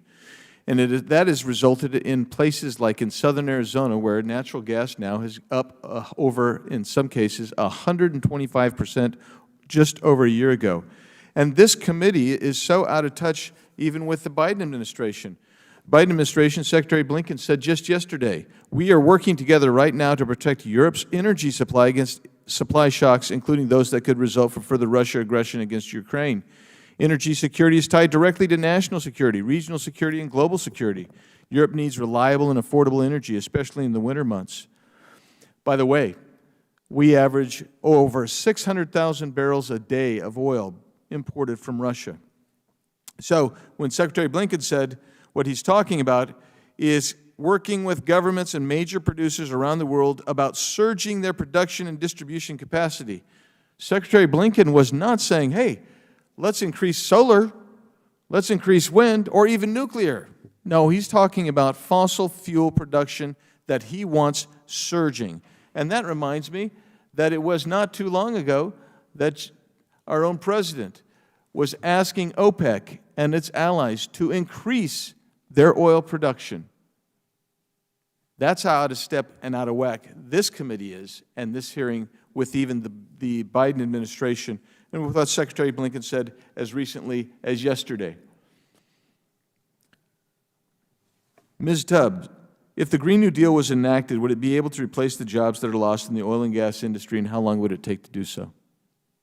I don't believe it would, and I think we have experience of that with the American Recovery Act and how the Green Jobs Program was a general failure in re-employing people. The constant assault on the oil and gas industry has been led by this administration and his allies in Congress.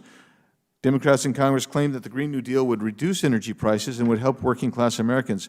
However, we've seen skyrocketing energy prices over the last year. As I mentioned, natural gas prices in southern Arizona, as well as the price of a gallon gas at the pump more than $1. Ms. Tubb, what effect do policies like the Green New Deal have on U.S. economy and energy prices? Well, I think you alluded to it in that when you artificially eliminate resources, you're going to increase costs. There's no way around that. But again, as you increase the cost of energy, you increase costs throughout the economy. The Heritage Foundation has modeled this before, and again, we came out with trillions of dollars in costs and lost millions of jobs lost. So I don't think it's a promising future, in part because I think it's unrealistic. Thank you. Madam Chair, I have a number of articles I'd like to submit to the record. I have, and I would like to comment on mine, just like Mr. Raskin commented on his, and you indulged him. Thank you. So the Greenpeace, first of all, from the Washington Examiner, a piece entitled "Greenpeace Co-Founder Joins Climate Change Skeptics," where he says that as a philosophical level, Greenpeace had started with a strong humanitarian orientation to save human civilization from nuclear war, and then it gradually turned left. And that's from Patrick Moore, one of the founders of Greenpeace. I also want to submit his testimony from February 25th, 2014, that when he testified for the U.S. Senate. Also, Patrick Moore debunking climate and other varieties of alarmism from the Financial Post. Also, former Greenpeace insider Patrick Moore, who questions climate change, says he can stand the heat, from the Washington Times. Also, Biden demands OPEC boost oil production amid rising gas prices, from New York Post. Also, the Petroleum and U.S. Energy Information Administration's tracking of the import of Russian oil by the United States, as well as a piece entitled "Oil Reserves Released by Biden Expected to Primarily Go to China and India." And I thank them, Madam Chair. Without objection. And the gentleman yields back. The gentleman from California, Mr. Rokana, is recognized for 5 minutes. Thank you, Madam Chair. What is impressive to me is that a 1977 Exxon report said there is, quote, general scientific agreement that the most likely manner in which mankind is influencing the global climate is through carbon dioxide release from the burning of fossil fuels. That was in 1977. That means that as early as the 1970s, Exxon knew not only that climate change is real, but that its products, Exxon's products, were contributing to the climate crisis. In 2002, former Exxon CEO Lee Raymond said he does not believe, and I quote, that the science establishes the linkage between fossil fuels and warming. Dr. Mann, you're a distinguished climate scientist at Pennsylvania State University in our heartland. Do you think that Lee Raymond's statement that science had not established a link between fossil fuels and climate change in 2002 was accurate? No, it was thoroughly inaccurate. Even ExxonMobil at that point knew how inaccurate that statement would be. Do you think it's fair to say that his statement was not consistent with the science as Exxon understood it at the time? Yeah, that's right. And I would just add that the subsequent CEO of ExxonMobil, Rex Tillerson, who went on to become Donald Trump's Secretary of State, has sort of evolved from denial of the science to insistence that we can just use technology like geoengineering to solve the problem. So there is an evolution there, but even now, we still have a CEO of ExxonMobil denying the importance of meaningful climate action. Well, I guess, you know, in front of this hearing, Darren Woods, and, you know, my interest is actually not to embarrass him. He told us that, quote, I think Mr. Raymond's statement was consistent with the science at the time. Do you think at the very least he should retract that or correct the record? I mean, is there any plausibility for that statement? Yeah, the statement is inconsistent with internal reports from ExxonMobil's own scientists in 1977 and 1982. I would just say that I really urge Mr. Woods to clarify the record or to explain why Dr. Mann is incorrect. But you see no way that Exxon today could maintain that the statements by Lee Raymond were consistent with Exxon's understanding at the time that Lee Raymond made those statements. Is that correct? Yeah, not in good faith. The other thing that Mr. Woods said, and you know, he said that increased greenhouse gases can contribute to the effects of climate change. I would have thought he would have said that they do contribute. The word can tells me that it's possible that it won't. It is pretty apparent today, right, that increased greenhouse gases will contribute to climate change and that there should not be any ambiguity on this point? Yeah, his statement is sort of like saying gravity can contribute to an object falling. It is basic physics that has been known for the better part of 2 centuries that greenhouse gases warm the atmosphere, they warm up the planet, and carbon dioxide being a principal one. Dr. Mann, also on Exxon's pledges where they say, okay, scope 1 and scope 2, we're going to cut emissions or get to net zero, but we're not going to do it for scope 3, for the actual oil we sell. What do you think of that? Well, I'd use the analogy, it's like rearranging deck chairs on the Titanic. It is not addressing the gorilla in the room. 90% of the carbon emissions are from scope 3, the fact that their business model involves the extraction and sale of fossil fuels, which when burned, warm up the planet and create climate change. Dr. Mann, when the chairwoman and I and many of the members conceived of having these hearings, their purpose really was not to stick it to big oil. It was really to have them come clean and say how they're going to make changes going forward. If you were talking to Mr. Woods, what would your advice be that they can do in terms of the past misstatements and in terms of future action? Yeah, I mean, we believe in redemption in this country, and I would encourage them to become part of the solution. It's not too late for them to embrace the need to address the climate crisis and to become heroes by helping us steer quickly away from fossil fuels. There is still time for them to have that be their legacy. Yields back. And the gentleman from Texas, Mr. Cloud, is recognized for 5 minutes. Mr. Cloud. Thank you, Chairwoman. I wanted to take some time and bring a little context to this discussion. Last week, Russia and China announced a strategic partnership against the United States. Ms. Tubb, is the world a better place with the United States as a premier influence, or China or Russia? I think the United States stands for ideals of freedom for everyone, and so I would definitely prefer the United States in that leadership role. Of the top oil and gas nations in the world, Russia, Saudi Arabia, Iraq, Iran, Qatar, China, United States, which nation produces energy more responsibly? Well, the United States is the #1 producer of both oil and natural gas, and I believe we're the second in the world for coal. And I think our environmental record stands as a sterling example to the rest of the world. So we're leading in the world. So the greater portion of the world's supply that the U.S. production takes up, the better it is for the world environment. Is that a fair statement to say?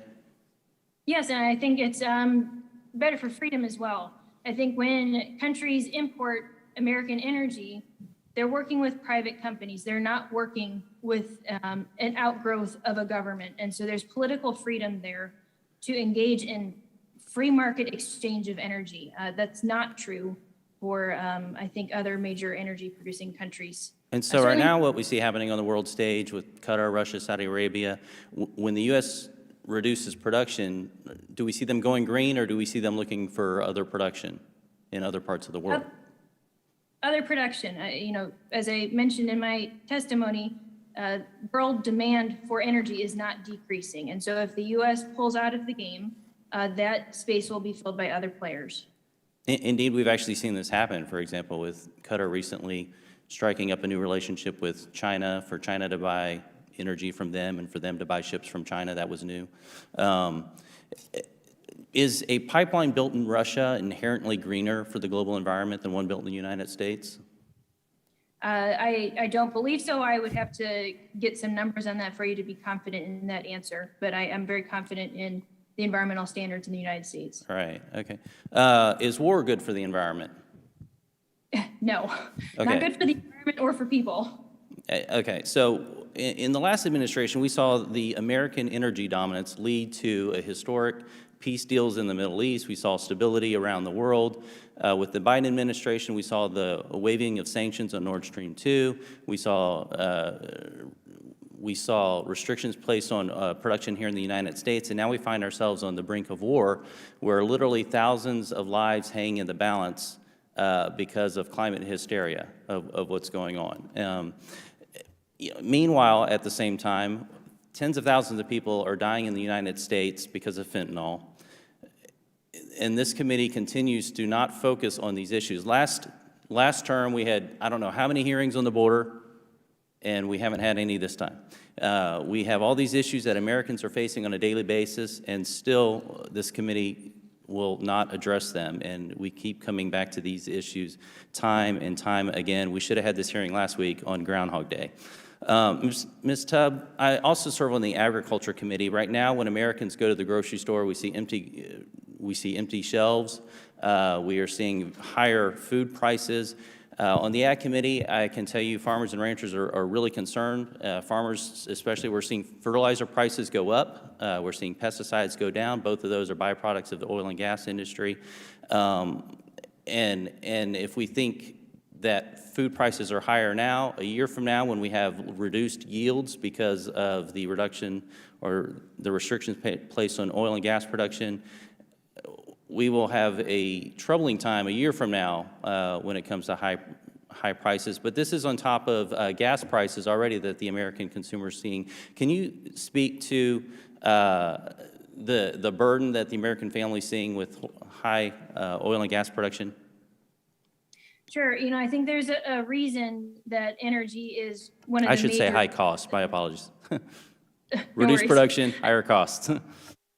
I think there's a reason that energy is one of the major drivers of inflation, and it's because it impacts so many sectors of our economy. Agriculture is a very good example where energy prices, both in the production, and also in byproducts or secondary products of energy, you mentioned fertilizer is a good example, are impacted by high energy prices. I think another thing that you highlighted that is important to the conversation is these longer term effects, that when we scale back production or when we make production of energy difficult, there are long-term impacts throughout the economy of that posture. Thank you. My time's up. I yield back. The gentleman yields back. The gentlelady from Ohio, Ms. Brown, is now recognized for her questions for 5 minutes. Ms. Brown. Thank you, Chairwoman Maloney, for putting forth to this hearing this morning. And I also want to thank the witnesses for joining us. Fossil fuel companies such as Exxon, Chevron, and BP and Shell all have publicly supported the Paris Climate Agreement and have pledges that they would be consistent with this agreement. I would like to focus on another aspect of the questions that have been addressed.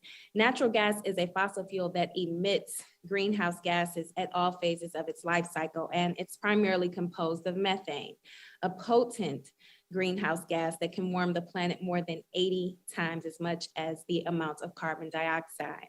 Yet fossil fuel companies are touting natural gas as the clean solution to climate change, and they publicly support the Paris Climate Agreement. Dr. Mann, why is natural gas not a viable alternative for the future? Yeah, for two reasons. Natural gas is a fossil fuel. When you burn it, it generates carbon pollution, maybe somewhat less than when you burn coal. But at the same time, the process of extracting natural gas from the ground, fracking, hydraulic fracturing or fracking, releases what we call fugitive methane. Natural gas is mostly methane, releases that into the atmosphere. And methane is an even more potent greenhouse gas than carbon dioxide on the relevant timescales of 1 or 2 decades. And so there is no reason to believe that natural gas is any more climate friendly than other fossil fuels. And investing in natural gas is crowding out investment in true, clean, renewable energy that can help us decarbonize our economy and address the climate crisis. Thank you. So when Chevron and Exxon say they are working to reach the Paris Agreement, they're not being straight with their shareholders, their investors, and the American public. So, Mr. Lewis, what do these misleading pledges mean for the communities that live near dirty refineries and power plants? Thank you so much, Congresswoman, for your question. Simply, what it means is having these fossil fuel facilities in frontline communities, low wealth communities, and communities of color, which often intersect. It means increased death. It means poor health outcomes. It means cancer. It means all types of diseases. It means that people who are unable to work. It means that they are more likely to have to rely on external monies just to survive. And of course, we can get into all the issues around access to medical care, which we know that communities of color are often not able to. So what we're talking about is increased death and morbidity. And if that's what we want for our fellow humans, then we should continue on the path that the fossil fuel industry is laying out. Thank you so much. Dr. Mann, do you have anything you'd like to add? Yeah, I just wanted to address, there have been some myths that we've heard, for example, that investing in renewable energy is going to destroy the economy. It's going to, hurt efforts to create jobs. It's just the opposite. If you look at Lazard investment firm, their analysis of the levelized cost of different energy sources, renewable energy outcompetes fossil fuel energy in the market today. The problem is we have all these subsidies for the fossil fuel industry that make them artificially more competitive than they should be. And so we're providing incentives for energy that's actually hurting the planet rather than for energy that can help save it. Thank you so much. So basically the poor and marginalized communities are bearing the brunt of the pollution and health hazards, and it's unacceptable. Everyone in America should have the right to clean air and clean water. So thank you, Madam Chairwoman. I yield back. And the gentleman from Louisiana, Mr. Higgins, is now recognized for 5 minutes. Mr. Higgins. Thank you, Madam Chair. I hope that America is paying close attention here, because we're gonna drill down pretty hard. The leftist elites, America, don't really care about global pollution and ecology, because if they did, they'd support the American energy industry. It's very clear. We are a representative republic. Every colleague sitting in this committee has been elected by American citizens to represent America's interest And yet we have hearing after hearing after hearing just smashing American industry and placing the burden of the world's climate upon the American conscience, although it's the American energy industry that's driving the reduction of carbon emissions worldwide. The Paris Climate Accord has been referred to by my colleagues several times today. It's a terrible deal for America. It's a big gift to Russia and China. Every reasonable man supports an all of the above energy policy. All of us support a gradual increase in technological processes for the research and development, extraction, refining, and delivery, transport of fossil fuels are gradually growing greener and cleaner. This is industry driven, not government driven. Industry has learned great lessons across the span of the 20th century that cleaner, more efficient production is good business. We have an American energy industry that is leading the world in reducing carbon emissions, and yet we have American representatives here in the People's House allegedly representing the best interests of American citizens, is smashing that very American industry, pushing the industry overseas into nation states that have horrible ecological records and employ slavery, by the way, to produce dirty energy. The Democrats' agenda could be summarized in 2 words: government control. Here's a quote, one of hundreds, from left-leaning writ over the last couple of decades. Nationalization is the best shot the world has got to decommission a recalcitrant industry in time to stave off climate disaster. And it is an opportunity to build something better in its place. The nationalization of America's oil and gas. That's what the left really wants. They want us to join the ranks of Venezuela, Iran, Iraq, Saudi Arabia, China, Nigeria, Libya, Kuwait, the list goes on. So I'm going to ask our panelists, everyone, yes or no? You have an opportunity to participate in something called truth. Yes or no, Dr. Mann? Sorry, you what's believe the that question? America's energy industry should be nationalized? That's not a matter for me to decide. That's a matter for I'll take that as a Congress to yes. decide. No, Mr. no, Mark that's not a Van yes. Dale. It's not a yes. It's an irrelevant comment. see- It's a relevant question for me. You see, Mr. Mann, you're referred to as a distinguished. I would say that if it were up to you, because you're quite an arrogant fella, in my opinion, you'd add revered and heralded to your title. See, you support the nationalization of American oil. I'll move to Mr. Mark Van Bale. Do you have the courage to answer that question, sir? Yes, Congressman, thank you for your question. Of course, the American industry doesn't need to be nationalized. We need them to thrive in the energy transition. We need them to provide America with clean energy, replace fossil fuels by renewable. It's the cleanest in the world, and yet they're being smashed today. Sorry to interrupt you. It's not clean enough to fight the climate crisis. Is it the cleanest in the world? No, it's not the cleanest in the world. It's not the cleanest in the world. That's what you're saying. Where? Give us the example. Solar panels, wind turbines, you name it. No. We're talking about actual energy in the really real world, sir. Where the clothing that you wear, everything in your office there, your television, your iPhone, everything you've got is petroleum based. We're talking about the really real world. Does the American energy industry But the gentleman may deliver answer his question. The gentleman's time has expired, but the gentleman may answer his question. Allow me to answer. Thank you, madam. Okay. Over. Madam Chair, I yield. Thank you very much. Thank you. The gentleman from Georgia, Mr. Johnson, is now recognized for 5 minutes. Thank you, Madam Chair.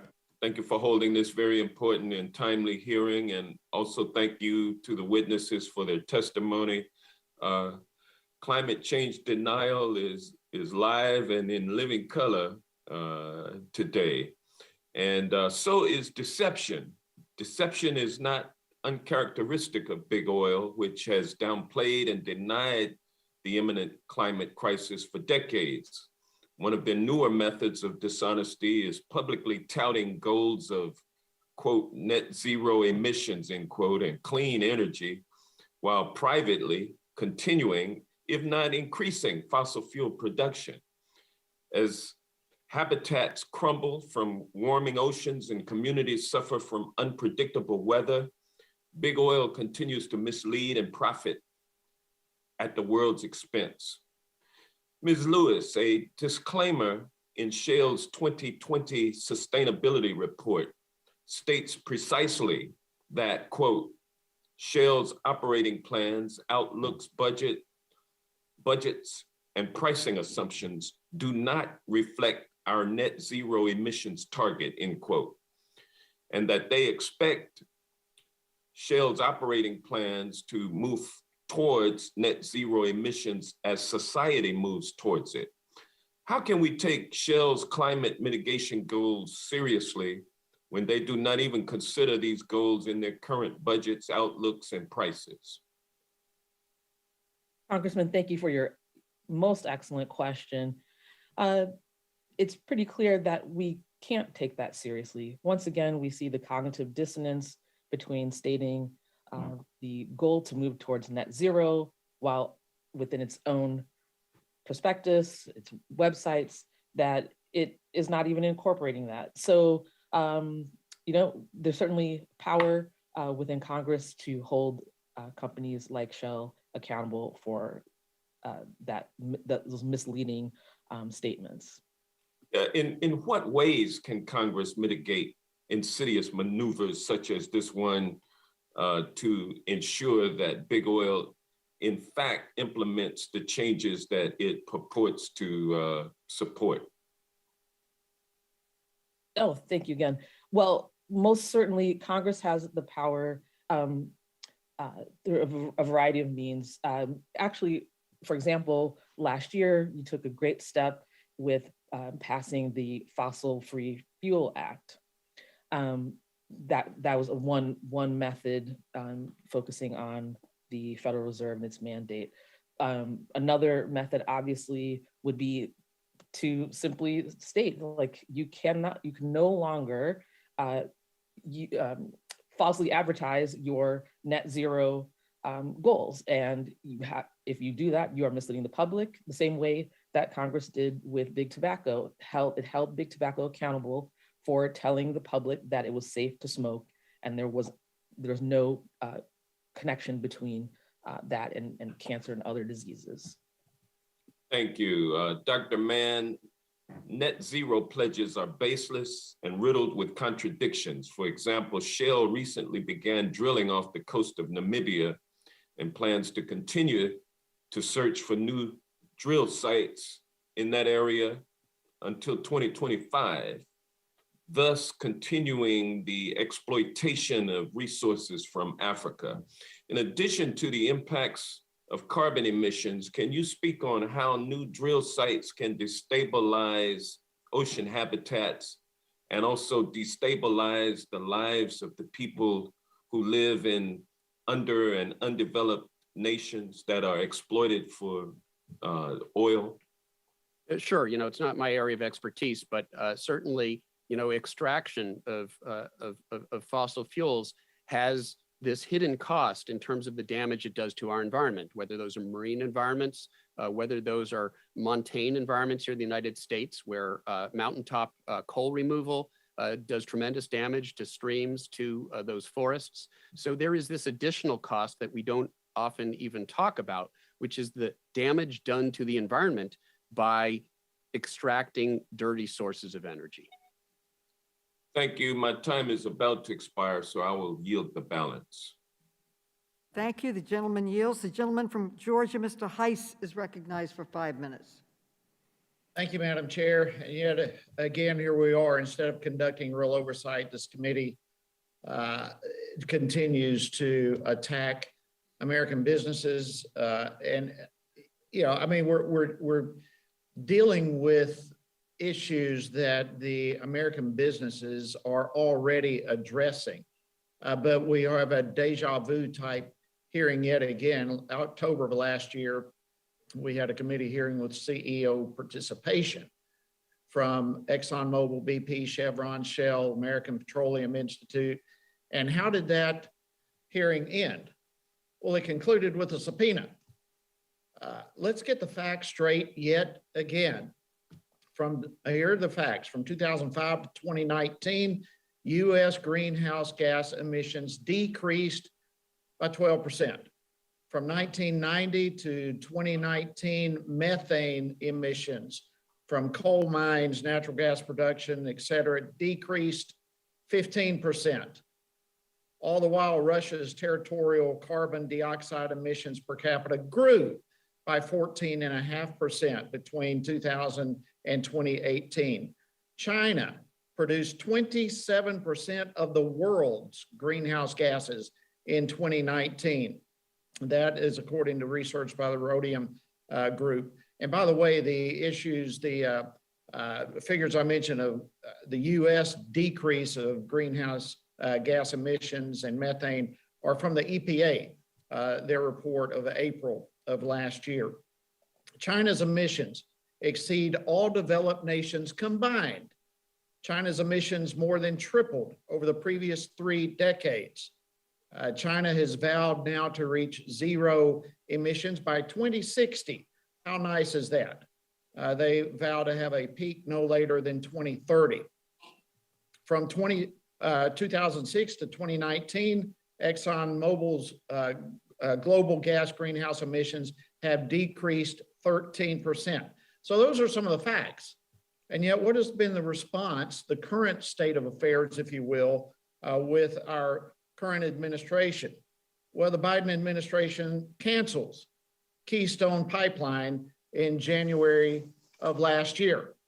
The Biden administration shut down oil and gas lease sales from the nation's vast public lands and waters in the first days of his office, stopping drilling on about 23 million acres previously that were being leased to energy companies. And what was the result of all of that? Well, now we have energy prices going through the roof.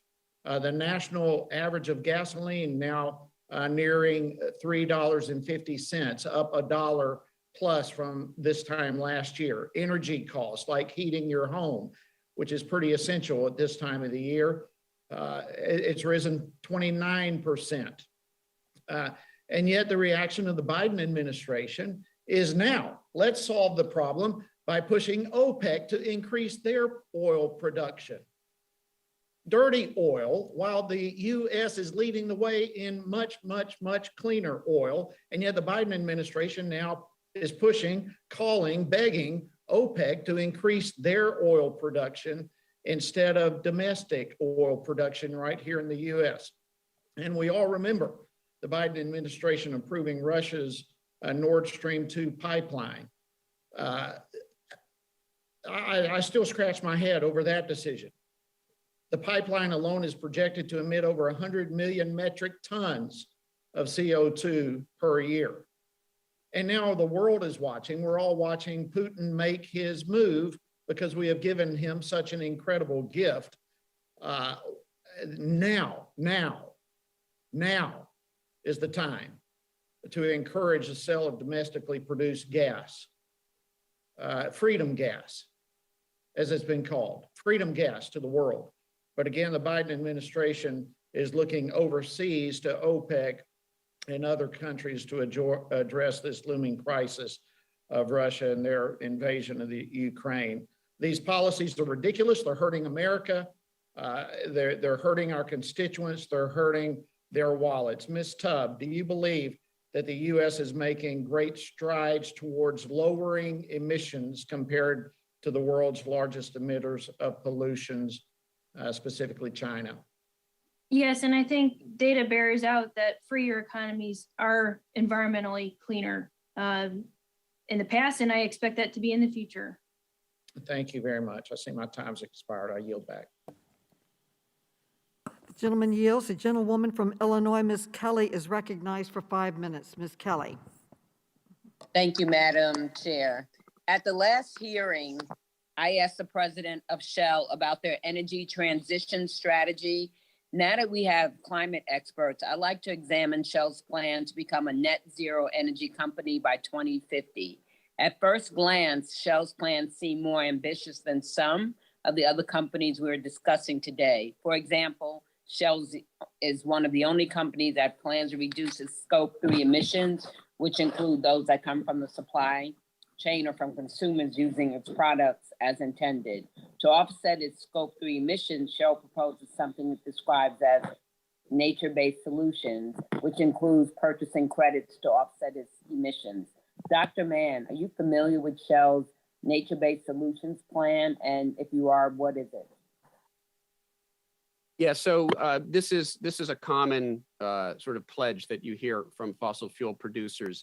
And again, it's a bit of a shell game because the idea is that we can offset these fossil fuels that are carbon that's been buried beneath the surface of the planet for millions of years, that we can somehow offset that by planting trees whose lifetime may be decades or at most centuries. And if you actually look at the residence time of that carbon, it's not equivalent. You can't make up for the carbon pollution we're extracting from the earth by just simply expanding forests. And in fact, in recent years, we've seen that it can work in just the opposite direction because we're seeing worse drought and worse wildfires. And so we're seeing much of that carbon that is stored in forests increasingly burning and putting that carbon back into the atmosphere. So it is not a viable strategy for really reducing carbon emissions, but it does give fossil fuel interests a convenient talking point. And I understand the company's plans to reforest land equals in size to the entire state of Wyoming. In your view, how feasible are Shell's reforestation plans? It's not feasible, right? I mean, there is no, proof of concept. There is no indication that this sort of project can occur at the scale that would be necessary to substantially offset emissions. And even if it did, we've already talked about the problems. That carbon isn't locked up for the long term and it can easily escape back into the atmosphere. Thank you. Shell also plans to offer consumers the opportunity to pay more at the gas pump to purchase reforestation credits to offset emissions. Shell estimates that this will offset about 120 million tons per year of emissions from using its oil and gas products by 2030. That's equal to taking 25 million cars off the road. Shell plans to pass these costs directly onto their customers. Ms. Lewis, how likely is it that consumers will choose to pay more at the pump to support Shell's reforestation plans? An excellent question, Congresswoman. And it's incredibly saddening to hear that a multi-billion-dollar global corporation is going to pass on the costs of that they have incurred, the damages that they are imposing on American people and people worldwide, when they could easily do that themselves, number one. And number two, you know what? American people are giving and thoughtful and probably, might say, oh, well, let me do something for the good of our country, when the reality is this is a corporation that has no business passing on the costs of decarbonizing to the American people when they can afford it themselves. Dr. Mann, do you think offset should be a part of a fossil fuels company's plan to achieve net zero? No, again, this is, there is no evidence that these sorts of projects can be viable at the scale that is necessary to reduce net carbon into the atmosphere. What does work is moving away from fossil fuels towards renewable energy. And by the way, just to address this comment that was made earlier about nationalizing our energy, nobody's talking about doing that. What we're talking about is market-driven approaches, which include subsidies, carbon pricing, to move industry in the direction that we know they need to go. Thank you so much to the witnesses. It is clear the fossil fuel industry has more work ahead to clean up its business, and I hope they will achieve these goals with practical, realistic steps and realistic timelines instead of what seems to be marketing gimmicks. Thank you so much, and I yield back. The gentleman from Texas, Mr. Fallon, is recognized for 5 minutes. Thank you, Madam Chair. So I'm a bit confused. I want to see if some folks can straighten this out for me. Mr. Mann, do you believe this is an easy question. Is the United States a planet? Sorry? Is the United States a planet? The United States is on a planet. Yes, exactly. And we share that planet with somewhere in the neighborhood of 200 other countries. Would you describe, let's say, we'll just take it a limited time here. Russia, China, Iran, and Venezuela. Okay, these 4 countries. Would you describe them as a rule of law societies? No, what I would say is that the United States is on this planet and has contributed more carbon pollution than any other country. Sir, I just asked you a simple question. Do you believe that Russia, China, Iran, and Venezuela are rule of law societies? Rule of what? Rule of law, L-A-W, rule of law. Can you not hear me? I couldn't hear you very clearly, no. Can you hear me now? I don't even know what you mean by that. You don't know what rule of law, okay. I don't know what you mean in this case. Okay. Do you think they have a healthy environmental lobby in those 4 nations? A healthy environmental lobby? You're including Russia? Wow, okay. So do you speak English, sir? Did you include Russia in that question? Yes, I did. Russia, China, And Iran, a healthy environmental lobby in Russia? Do you think they do? It's an authoritarian government that suppresses any such activities. None of those countries have an independent judiciary either, which means, do you think that when they extract their energy, that they're doing it in the most efficient and efficient way with stringent regulation? They're not extracting energy. They're extracting resources to produce energy. And nobody right now, including the United States, is doing so as efficiently as we could with respect to carbon You're saying that we're on par with those dictatorships when we're reducing emissions, and China is the greatest polluter on the planet. I didn't say that at all. Thank you. Okay, I reclaim my time. So here we go again. We've got, it's like, I think Yogi Berra said deja vu all over again. I don't know how many times we've had hearings where we're going to demonize this industry. I don't know if this is outrage 3.0 or 4.0 or 5.0, because quite frankly, I've lost track. But it's interesting that the people on this panel, the people that serve in Congress, we all enjoy the benefits of this industry. And those that criticize it and demonize it and say, well, some person actually said that she's going to have to be forced to live in a future that they're setting on fire. Well, that's having your cake and eating it too. I don't see many folks driving from their district and back in Priuses and never getting on an aircraft. I don't see them rowboating to Europe. They're enjoying these benefits as well. And then ignoring the fact that human existence, human life has never been longer, life expectancy. From 1900, if you just want to use that as a measuring stick, to 2022, human life expectancy in this country has almost doubled. And for some demographics, it has doubled. And the quality of that life has improved dramatically. And sometimes there are issues that we need to deal with and problems, but when the solutions are unrealistic, that's not going to get us anywhere. And that's where we are again. In fact, one of our colleagues said that by 2020, these hyperbolic claims that we all hear, there are issues to be addressed.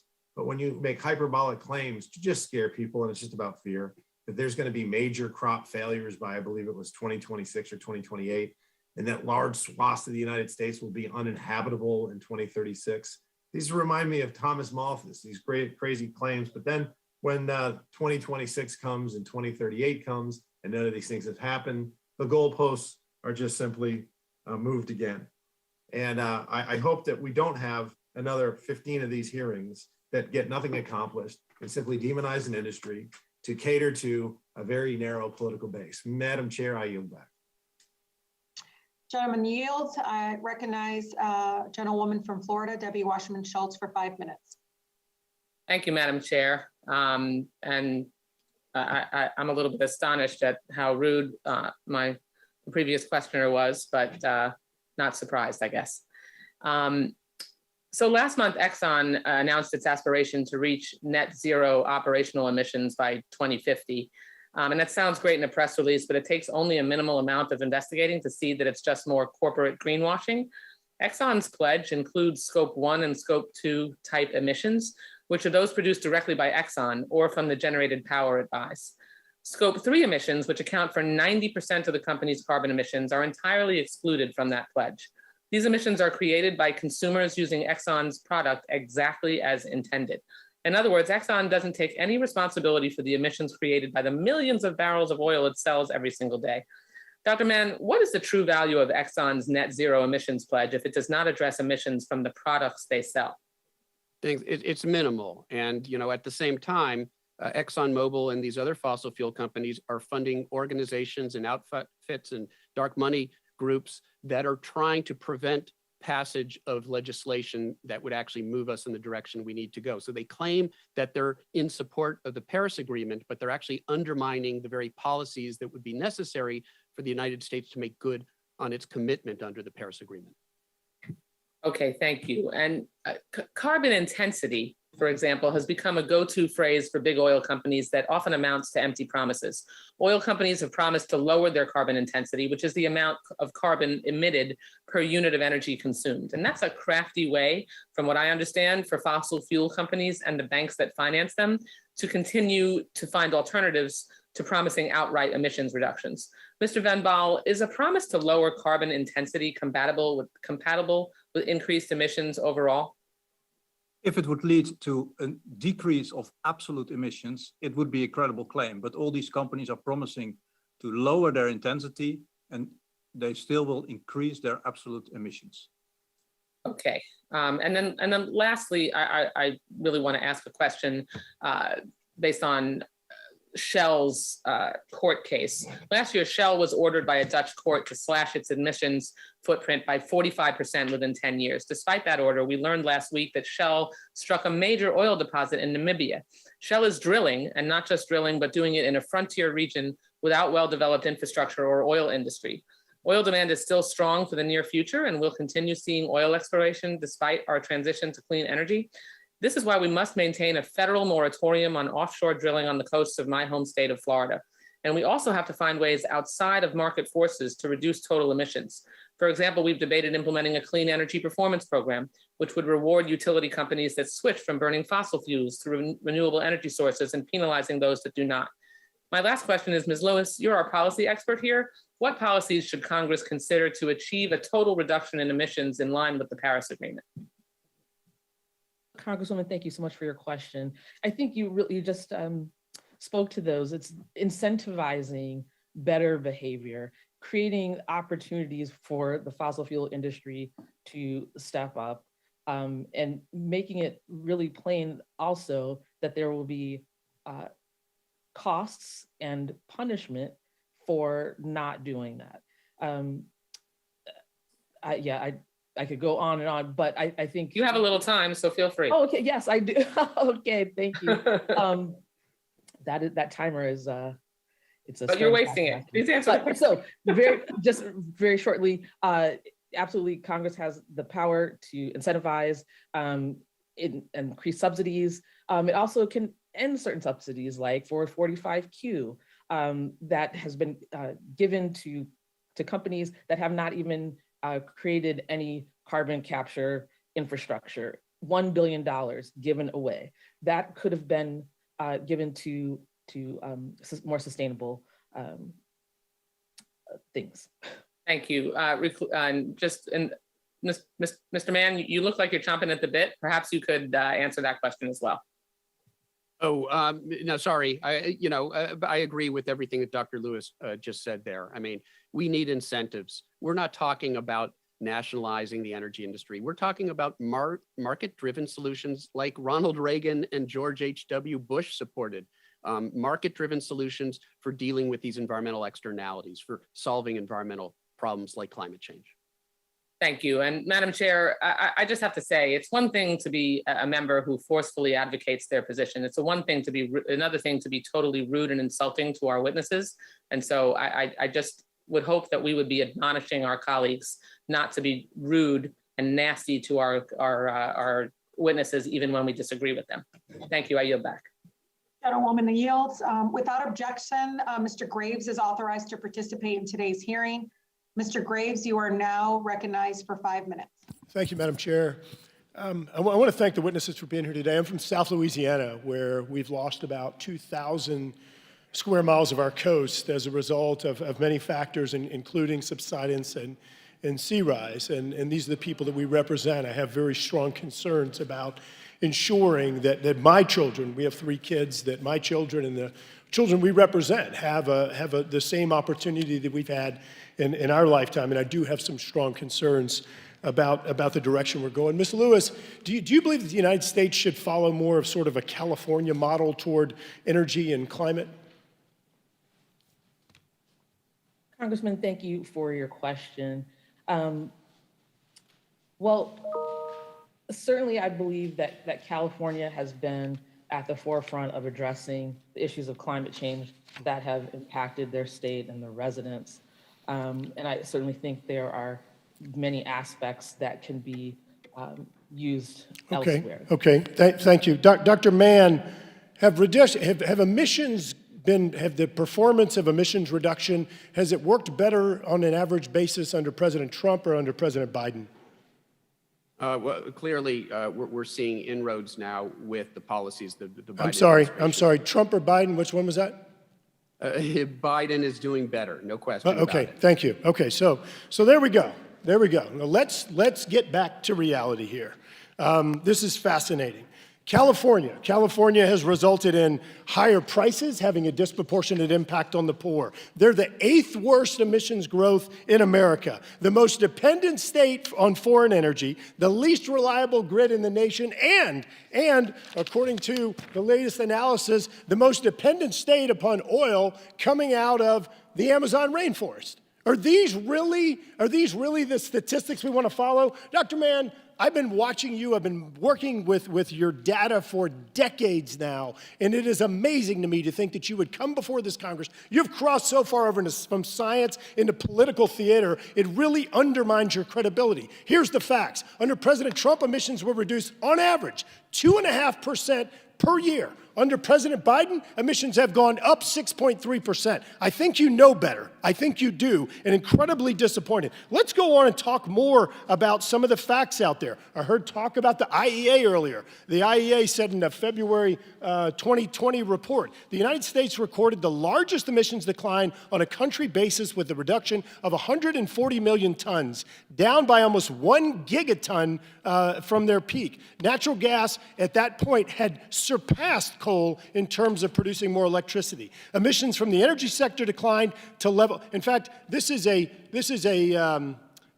from the energy sector declined to levels last seen in the 1980s, when electricity demand was 1/3 of which it was at the time. There's been an 80% growth in emissions during the same period of time from Asia and China. Emissions in the United States are down 25%, while energy production has increased 29%. Here is a quote. We're going to talk about the IEA. Here's a quote from the executive director. In the last 10 years, the emissions reduction in the United States has been the largest in the history of energy. In the history of energy, coming out of the United States. So all of you are sitting here talking about, this entire hearing has been talking about demonizing the energy industry. Demonizing the energy industry, whenever the reality is that we have seen under this administration's policies higher emissions. We have seen higher prices disproportionately affecting those who can least afford it, the poor. We have seen less energy security. We went from energy independence in November of 2020 to now becoming more dependent upon other countries. As a matter of fact, under this administration, we are now paying the Russian government approximately $22 million a day in additional oil, for additional oil coming from Russia. $22 million a day more we're sending to Russia to use on their aggression in Ukraine and other countries. These policies don't make sense. So you're there saying, oh, well, we just need to invest more. We need to make more taxpayer investment, which interestingly, Ms. Lewis said earlier that wasn't an obligation for people to pay, which I'm not sure I understand. Let me give you a few facts. In 1983, the American Wind Industry Association said that solar and wind would be competitive and self-supporting on a national level by the end of the decade if assisted by tax credits and augmented by federally sponsored R&D. 38 years ago, these comments were made. 40 years ago, these comments were made nearly. And as a matter of fact, since that point in time, according to Stephen Moore, we have invested in excess of $150 billion in these sectors, and they're only asking for additional renewals. As a matter of fact, in Build Back Better, an additional $100 billion in subsidies going. And if you add everything up, all of the tax credits that are included, the number, according to Stephen Moore, could reach $500 billion. And he said, no other industry in American history has ever received this lucrative of a paycheck. Madam Chair, I am absolutely on board for discussing rational strategies, but to listen to people come before this committee under suggesting that they're experts in this field, focusing myopically on the energy industry that has resulted in the greatest reductions in world history is completely flawed and it's disingenuous. And I urge that we stick to the science, Dr. Mann. Yield back. Thank you so much. The gentleman from Maryland, Mr. Sarbanes, is now recognized for 5 minutes. Thanks very much, Mr. Chairman. I'm not here to demonize the industry. I'm just getting really tired of the head fake. Oil and gas companies have spent millions of dollars on advertising to promote the false message that they are already an integral part of the solution to the climate crisis, while they're simultaneously spending billions of dollars lobbying against meaningful regulation of the pollution that causes climate change. That's just the reality of what's happening. Much of the lobbying has been indirectly done, cleverly, skillfully, cynically done by industry trade groups that have been formed by these companies, rather than by the companies themselves. They keep it at arm's length. For example, between 2003 and 2010, Exxon, Koch Industries, Donors Trust, and other industry groups funded 91 think tanks and advocacy organizations designed to downplay the risks of global warming. These organizations held themselves out as neutral while working to identify, recruit, and pay scientists to publish fringe research closely aligned with the industry. That's just the reality of what's been happening. Here's an example. Recently, the American Petroleum Institute publicly stated it supports methane regulation. Meanwhile, its front group, Energy Citizens, sounds great. Energy Citizens carried out a 7-figure TV and internet ad campaign against the methane fee provisions in the Build Back Better Act. One insidious thing about the work of fossil fuel front groups is that it is often very hard to disentangle the web of relationships and the sources of funding. Mr. Van Baal, would average Americans paying into pension funds or mutual funds know that their investments in public companies are often going to fund these shadow groups' efforts to block meaningful climate change? No, I don't think everybody's aware that his pension money and his savings money is invested in the fossil fuel industry. And at the same time, the fossil industry is threatening threatening all their assets, also their investments in whatever other industries that are all going to suffer from devastating climate change if we don't change fast enough. So I think the general public should be aware that their savings and pensions are in fossil fuel companies, and that the fossil fuels companies can make or break the Paris Accord, and therefore make and break their savings and pensions in the long term. I think many in the public would be outraged if they had any clear understanding of this is where their investments are being directed. Throughout our process to fortify American democracy and ensure that public policy is made for the public not for hidden private interests. We've developed a number of proposals to counter the influence of dark money in our elections and public life, which includes shining a light on dark money by preventing big money contributors and special interests from hiding the true sources of their funding, and requiring all organizations engaged in political activity to disclose their large donors. Further, we must reaffirm Congress's authority to regulate money and politics after the disastrous decision by the Supreme Court in Citizens United. Ms. Lewis, do you agree that there should be greater transparency and disclosure requirements for public companies that work with front groups so that, again, the average investor understands what they are in fact supporting? Absolutely, Congressman. It is of the utmost importance. I appreciate that. And we're going to continue our efforts, and I want to thank the chairwoman for convening this hearing today to get to the bottom of all of this. Because as I said at the outset, there's a giant head fake, collective head fake going on by the fossil fuel industry. Hopefully we can get more representatives from that industry and those companies to come before this committee and play it straight. But on the one hand, they're acting like they're going along with these important climate change objectives that we've set forth and that most Americans support in a significant way. On the other hand, they're standing up these front groups to basically message in a way that's completely counter to that. And that disconnect has to be exposed. So bringing more transparency to this campaign, I think, is critical. And I appreciate, Madam Chair, your efforts to do that. With that, I yield back. The gentleman from Ohio, Mr. Jordan, is recognized for 5 minutes. Thank you, Mr. Chairman. The Democrats talk about climate crisis. My guess is most Americans are more concerned right now about the inflation crisis. Ms. Tubbs, is the price of gas higher today than it was a year ago? Yes. How about the price of everything? Is the price of everything higher today than it was a year ago? Generally, yes.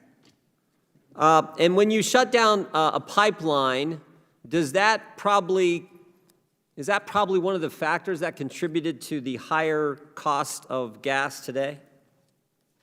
You know, it's hard for me to make a connection from A to B, but it certainly doesn't help. The way to decrease prices is to increase supply, and pipelines are an incredibly important part of it. Is the overall cost of energy higher today than it was a little over a year ago?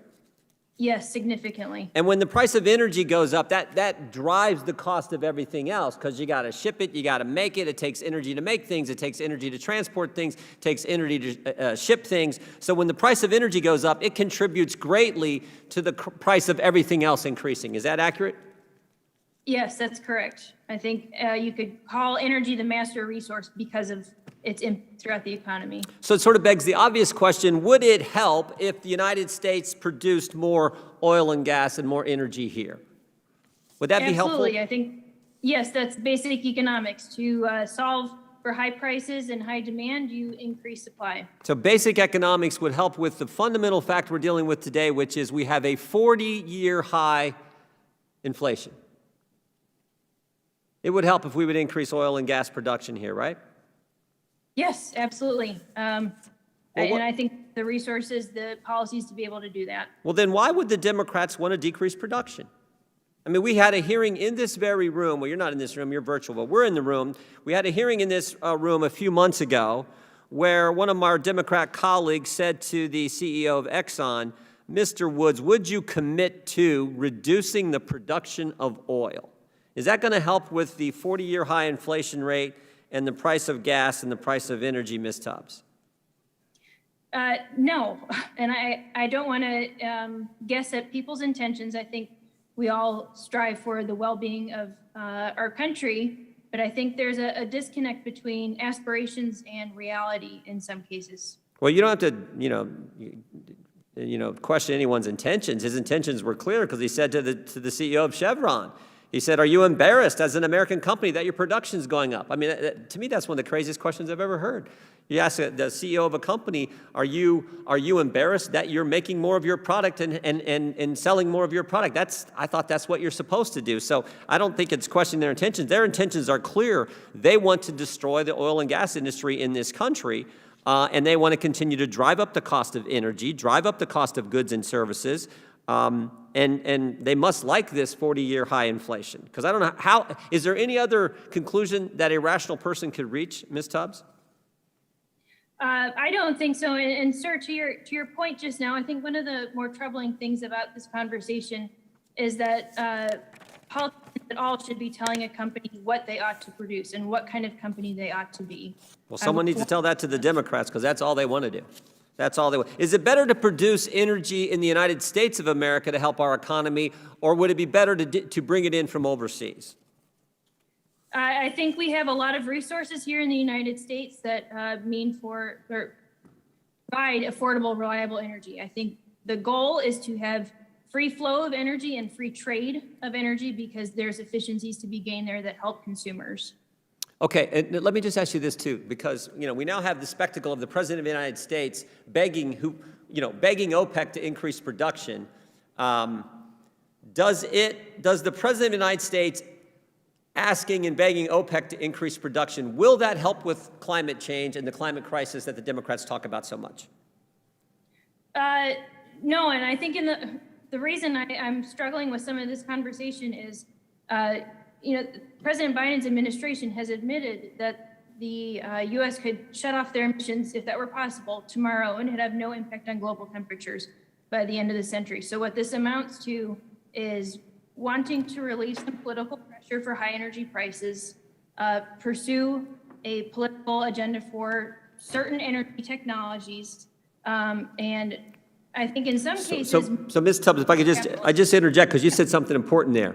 So the position of this administration is they want America to go to zero emissions, which will not change what's happening relative to the climate around the world, because all these other countries pollute so badly. But at the same time they're doing that, they're actually begging foreigners, OPEC, to increase production and send it in, which will exacerbate the very problem you just cited. Is that accurate? Yes, and I think it's a disconnect between wanting to relieve short-term political pressure and understanding that the energy resources we need take time and investment. And so you can't solve these problems by looking for short-term fixes or easy ways out. You have to have an open market that allows people to invest in this country. Time has expired. Thank you. Thank you. I recognize myself for 5 minutes. I actually served on both oversight and natural resources when I first got to Congress. And everybody said that oversight was the more rough and tumble committee.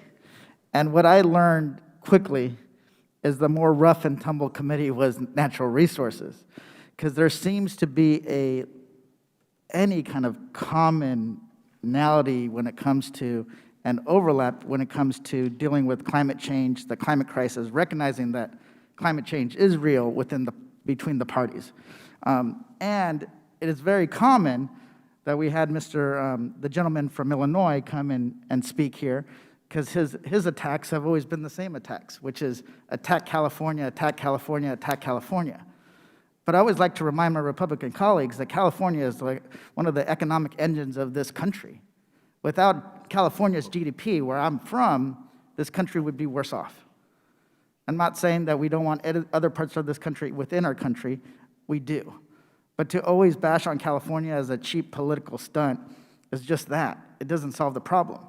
We have offered the gentleman from from Louisiana, help. Let us help with what you need, because we recognize Louisiana is being devastated by climate change. The coast is eroding. Hurricanes batter it, and there's not enough resources to adapt to that changing environment. And at the same time, people like to bash California when it comes to the electrical grid.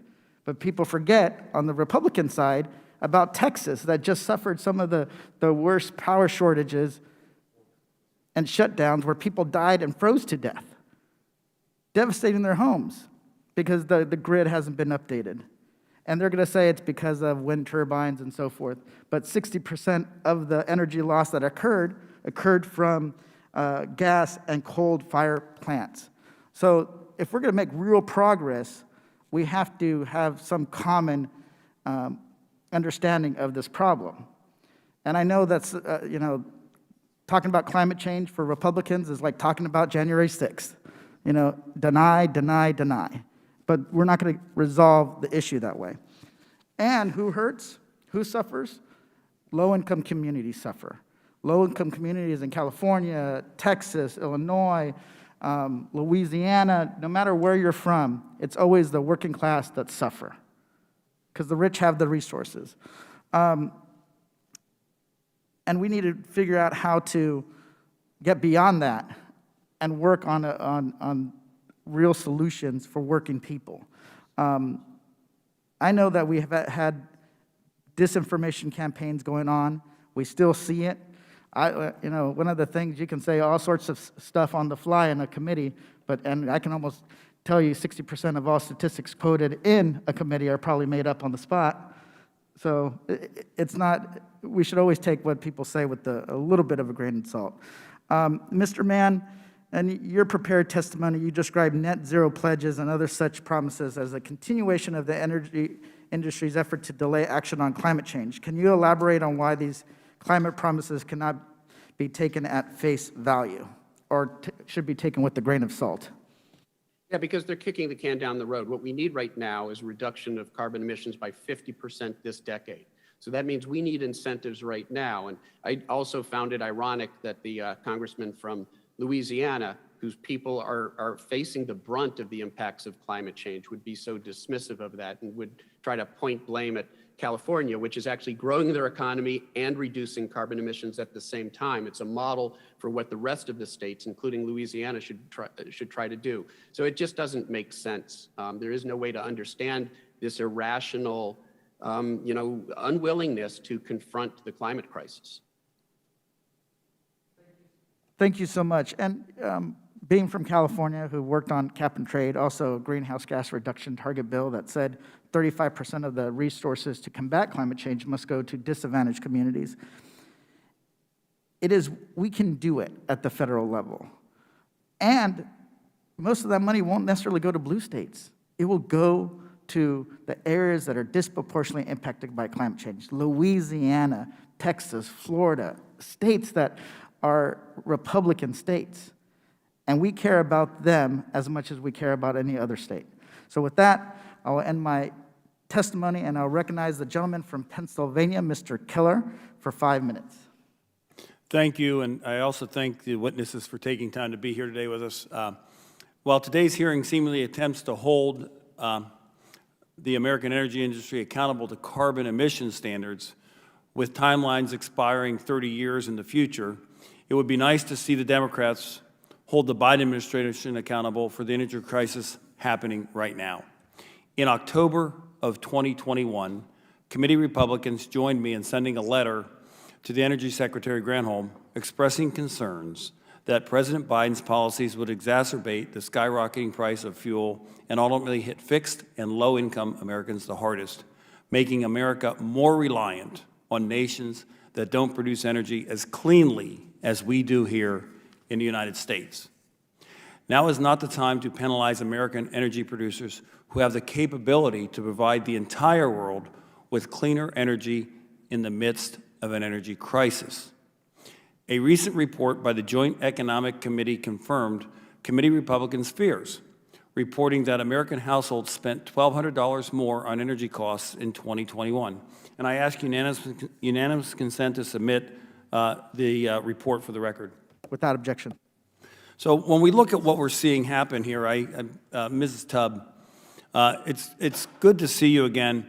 In 2019, the U.S. was energy independent, and we heard references to that. I believe that is what we can all agree on that. How much energy is the U.S. importing currently? I don't know offhand, and I can give you those numbers. I think what's distinctly different between then and now is that Americans' energy costs were about 5%. They saw a 5% reduction, I'm sorry, between 2018, 2019, and 2021, as you just referenced, they're seeing increases. The lowest quintile saw increases of 11%, or energy, I'm sorry, consumed 11% of their budget this year, as opposed to 8%. And I think that's where the conversation is quite important to be talking about now. So is how much of the energy that we're importing, or maybe you don't know, but we are importing energy from Russia? Absolutely, particularly in the Northeast. But energy imports, generally speaking, are part of a healthy system because of the flow of energy between refineries and ways to make energy a usable product. Where it becomes problematic is when we have abundant resources here in the United States and we shut down access to them, and therefore offshore our political independence. Well, I guess I would just ask a question. The president recently said that if Russia invaded in Ukraine, that we would supply Europe with energy. Didn't the president make that statement? Do you recall that? I know he has been speaking with companies in the U.S. and abroad for how to deal with the energy supply problems there. I just wonder what the administration's plan is if we're not energy independent, where we're going to get the energy to send to Europe. I think that's a great question. Well, I mean, I've been reading this stuff. The Washington Post, the Washington Times have articles about the president talking tough, but I'm just wondering what their plan is, and if they have one, I hope it's a lot better than the one that they had with Afghanistan. What's happening is, while supporting our European allies and preventing Russia from weaponizing its natural gas supply is a worthy goal. I mean, we should do that.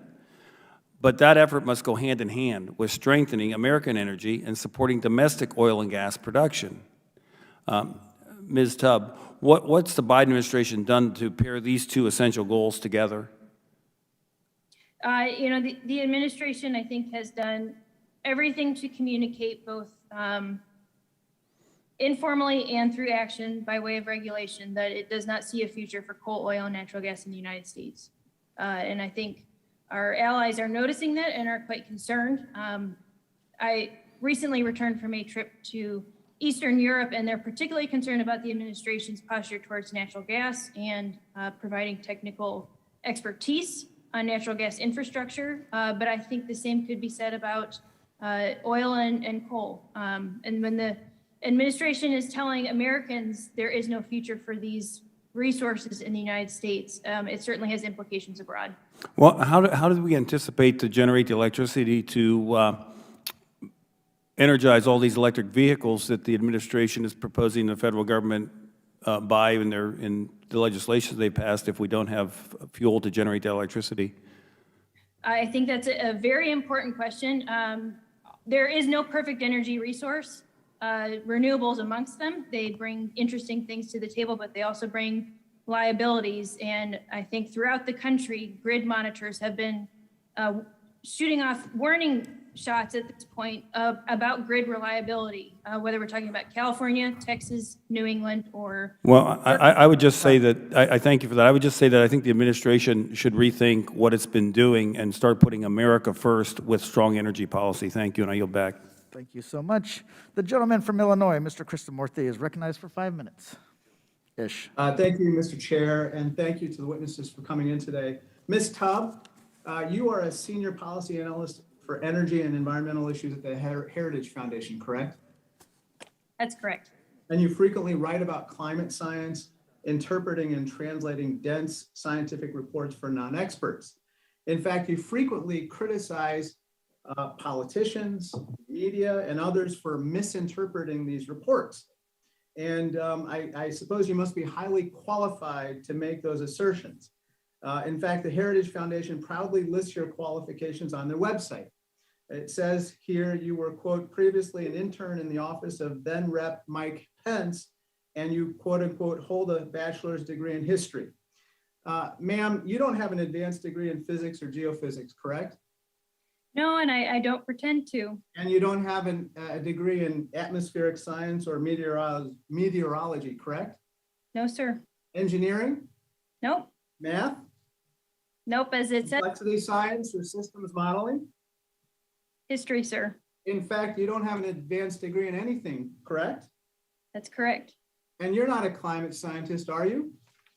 No. Neither am I.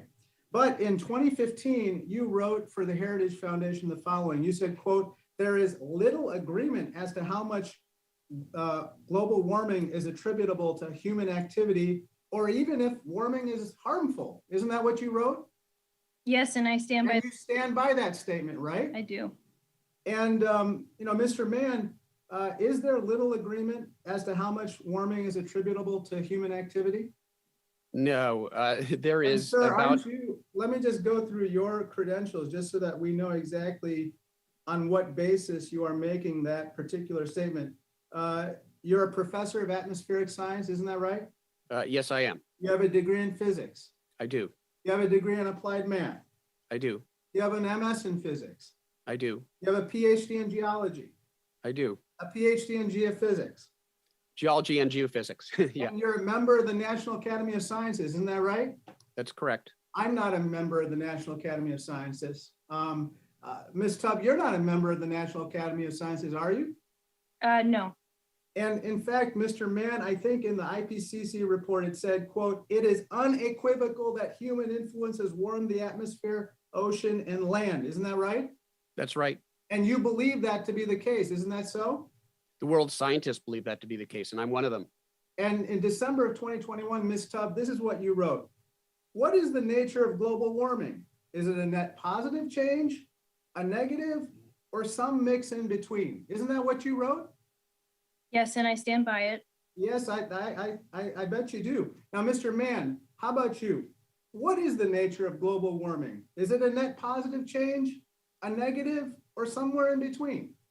Yeah, natural factors have probably offset some of the warming. More than 100% of the warming is due to increased greenhouse gas concentrations because temporary natural factors actually offset some of that warming. All of the warming is due to our activity. And is the nature of global warming, is that a net positive change, a negative, or somewhere in between for the planet?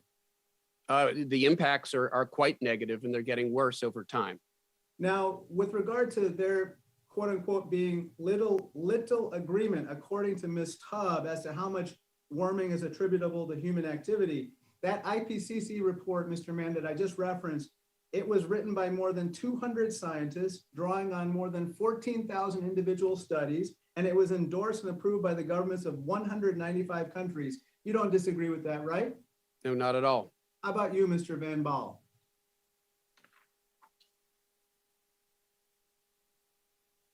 Mr. Van Baal, can you hear us? I fully agree with Dr. Mann here. Now, let me just ask you something, Mr. Mann.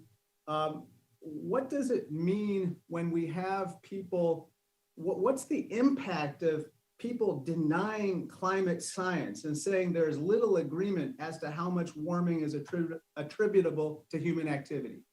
Well, it provides an excuse for the forces of inaction. And we've already heard about the dark money groups and their relationship with the fossil fuel industry. Look, they understand that if we address this crisis, it's going to hurt their economic bottom line. And they fought tooth and nail to prevent action for decades. That's the harm. It continues this lie that climate change isn't real and it's not human caused and it's not having detrimental impacts. Thank you, and I yield back. Thank you. The gentleman from Florida, Mr. Donalds, is recognized for 5 minutes.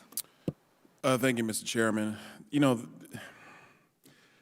This hearing is a complete and utter waste of time. I mean, this thing is ridiculous. I thought we'd wasted a lot of time here in Congress, and unfortunately for the American people, we do, and this hearing adds to that. We are examining big oil's climate pledges. These are multinational companies, and you're trying to get them you're trying to force them to adhere to pledges that the majority party wants them to make about climate change. I fail to see how that is the responsibility for the Oversight Committee to enforce pledges that they choose or choose not to make. That's not our purview. That's not our job. I think so much of what we should be doing here is focused on what we can actually control. Let's talk about the genesis of these pledges, the actual Paris Climate Accords, which, by the way, are not a treaty because the President of the United States has not brought it to the Senate to be ratified. So if it's not a treaty of the United States, these climate accords, how then do we have the legal authority to try to hold multinational companies, some of which headquarter themselves in the United States? Can somebody explain that to me, where this body, the House of Representatives, has the ability to literally bully companies into adhering to a climate pledge based upon a climate accord, which is not even a treaty of the United States, because Joe Biden won't take it to the Senate because the Senate will not ratify said treaty? None of this makes sense. But let's go into the other things that don't make sense. The price of oil is now $90 a barrel, give or take. Instead of allowing producers in the United States to actually go and drill for this oil, mind you, in a much more environmentally friendly way, Joe Biden doesn't want our domestic producers to go get the oil. He wants to go ask OPEC to go get oil. And then he wants to go ask Russia for oil because, yes, we are importing oil from Russia. You know, that country that's now looking at Ukraine. And so he's trying to tell the Russians, we're going to cut off Nord Stream 2 if you go into Ukraine, but at the same time, we're importing oil from Russia. Again, none of this makes any sense. But we're going to hold the oil companies accountable for not holding to their climate goals. You know what the funny thing is? Joe Biden and the Democrats are doing the same exact thing that the oil companies are doing. You see, the Democrats are running around talking about how, oh, we're going to cut carbon emissions by 2030. We're going to be tied to the Paris Climate Accords. This is what we're going to do. It's going to be great for our environment. But in the same breath, we are relying on countries in other parts of the world to drill the oil that we need to keep the lights on, to drill the oil that, you know, for Dr. Mann, he needs to power Penn State. Dr. Mann, at Penn State, are you guys, are you at zero emissions at Penn State right now? I don't control Penn State's emissions, but Dr. Mann, I'm going to reclaim my time. Dr. Mann, I'm talking right now. Dr. Mann, Yep. does Penn State even have the ability to be at zero emissions? They have a goal to do that, but I don't Dr. set their Mann, standards. if Penn State went to zero emissions today, would you freeze in your office and would your students freeze in their classrooms and their dorms? That's the silliest question I've heard today. It's not a silly question because that's actually the one question that makes sense. If you cut off energy, people will freeze. If you cut off energy, economies cannot thrive. If you cut off energy, then what we're arguing about right now with respect to what the big oil's climate pledges will not matter because every member of Congress, every member of the Senate will have constituents who will be furious because they simply cannot heat their homes at a time where, yes, it is cold outside. And anybody in DC knows right now, it is cold. Like I said, this is a ridiculous hearing. We should be focused on so many other things like, why is it that the barrel of oil is going to $90 a barrel right now and will probably go higher? And what that means for people who live in the northern states in the United States when it comes to heating their homes. Why have their heating costs doubled in the last year? Why have they gone up? It's because of bad economic policy coming out of the White House. And considering all the decision-making that this White House is engaged in, it's no wonder that they're wrong again. I yield back.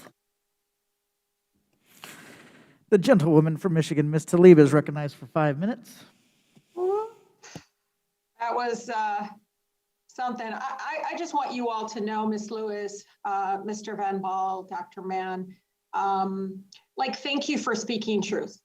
Because I know in this hearing it doesn't feel like it, but my residents are in some of the most polluted zip codes in the nation. They're not talking about Russia and China. They're not talking about that. You know what they're talking about is their kids getting asthma, is the fact that they're getting pre-existing conditions that are worsening their public health, and many of them are dying at a higher rate of COVID because of the environmental racism.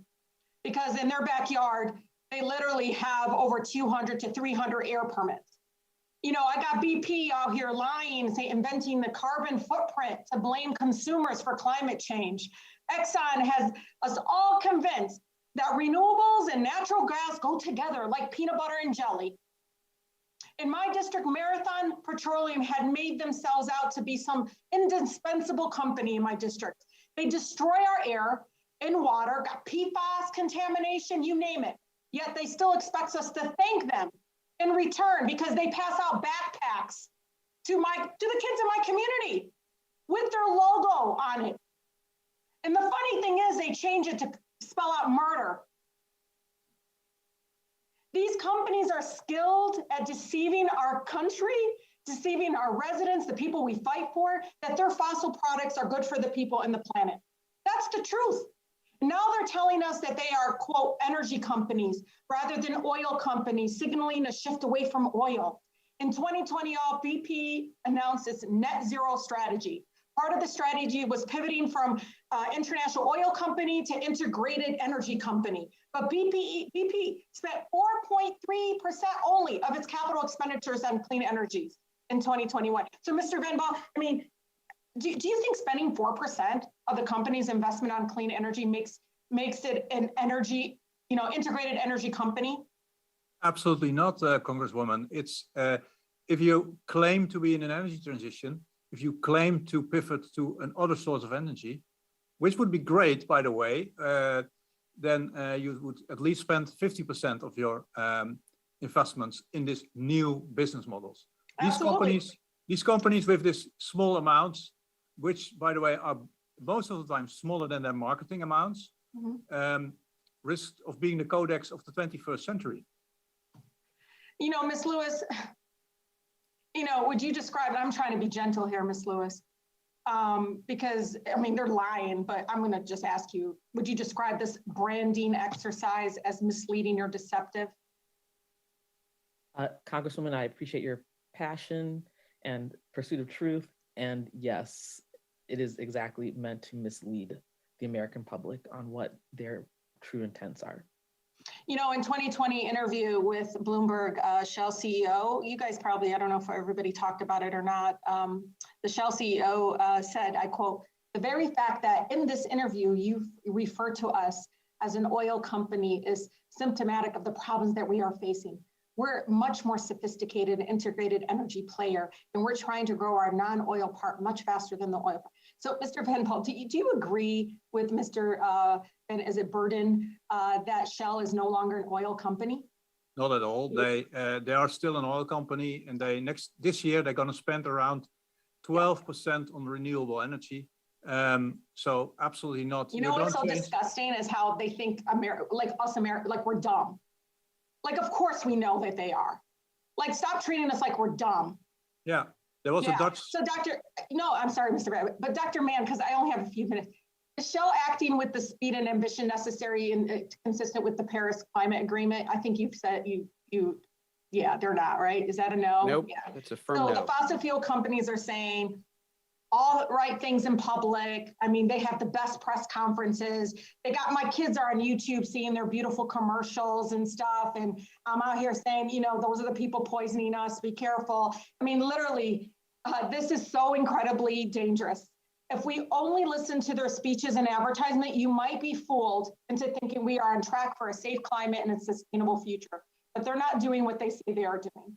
And so I tend to work as vice chair of the Environmental Justice Subcommittee on this House Oversight Committee, and I'll intend to work with my my colleagues because the American people deserve better than this.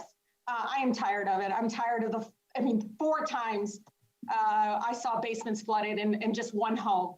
Tons of homes in my community, and all of it again is direct impact. They're not saying what my colleagues are talking about. They're saying we're literally getting sick, and it's hard to live with this climate crisis right now. It shouldn't be this hard. So I thank you, and again, I yield. Thank you. The gentleman from California, Mr. DeSanya, is recognized for 5 minutes. Thank you, Mr. Gomez. And I want to associate myself with the passion of the previous speaker, my friend from Michigan. In 2016, Representative and I, Ted Lieu from Torrance, myself from Contra Costa in the Bay Area, 2 of the most intense fossil fuel footprint areas on the West Coast. Led an effort after the LA Times had reported terrific investigatory series in partnership with Climate Action on what Exxon had done to obfuscate its role and its knowledge. We asked for information. That was in 2016 through this committee, and we're still waiting for much of that response. As somebody who represents a very fossil fuel dependent area, I've got 4 refineries in the county I represent.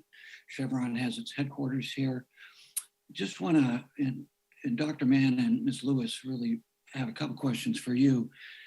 Some quotes. BP says it aims to be a very different kind of energy company by 2030 as we scale up investment in low carbon energy. Chevron says leadership and innovation to advance a lower carbon future. Exxon committed to helping transform our energy systems and working to reduce emissions in the short term while also working on advancing decarbonization solutions. Contrast that with their financial reports. Between 2010 and 2018, out of total capital expenditures, BP spent 2.3% on low carbon investments. Shell spent 1.3% on low carbon investments. Chevron, less than 1%, 0.23%. Chevron, a California company. ExxonMobil spent 0.22% low carbon investments. So, in addition, according to Carbon Disclosure Project, the 24 largest publicly owned oil companies spent less than 1% of their budgets on low carbon investments between 2010 and 2017. So my colleagues, I brought this up before, on the other side of the aisle, part of this is the moral problem, but it also is identifying where we are in a global environment that is quickly changing, and the money is definitely moving that way. All the major car companies and heavy duty manufacturers are moving to alternative fuels. The Chinese are adding 100,000 charging stations a month. We have 42,000 in the entire United States. They have almost 1.5 million now. So we are in a race to be globally competitive to transition.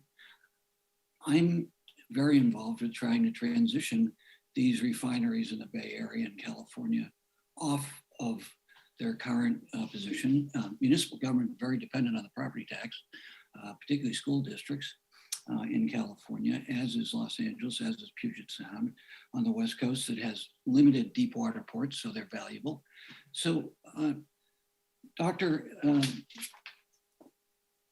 Mann, why should we trust them when they come in and say they're going to transition and work with us? And then secondly, Ms. Lewis, shouldn't they be accountable legally for the delay they've caused in us being competitive and also meeting our targets in terms of reducing carbon? First, Dr. Mann. Yeah, they're not going to do this voluntarily. You know, what more evidence do we need for that? So that's why we need incentives. That's why we need policy that makes it, necessary for them to move in the direction that we know they have to go. Ms. Lewis, why shouldn't they be held accountable? We've got the same problem Dr. Mann mentioned. This is the legacy of caveat emptor, buy everywhere in contract law. From my perspective, the pharmaceutical industry, the tobacco industry, so many examples of these large industries, and now the oil industry. Why shouldn't they be held accountable for their short-term investments and their misleading the public when it comes to public health and our national economy? Why shouldn't they be held accountable according to law, both personally and as corporate entities?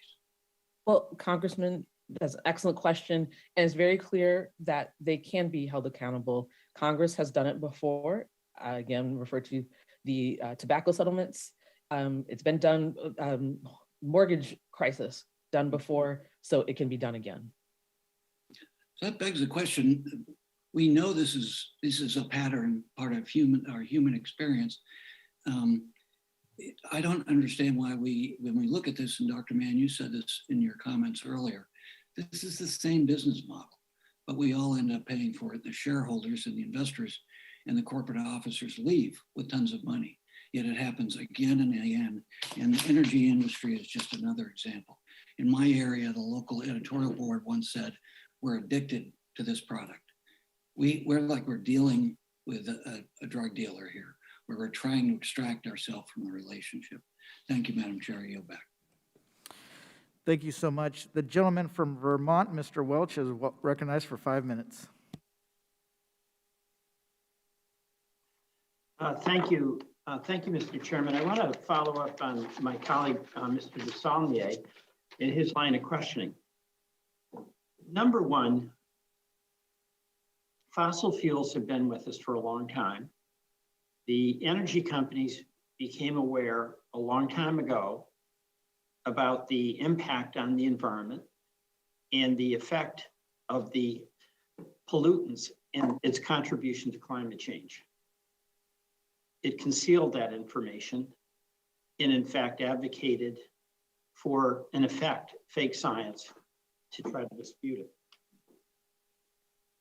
Times have changed where we're well aware of the fact that the planet is in peril.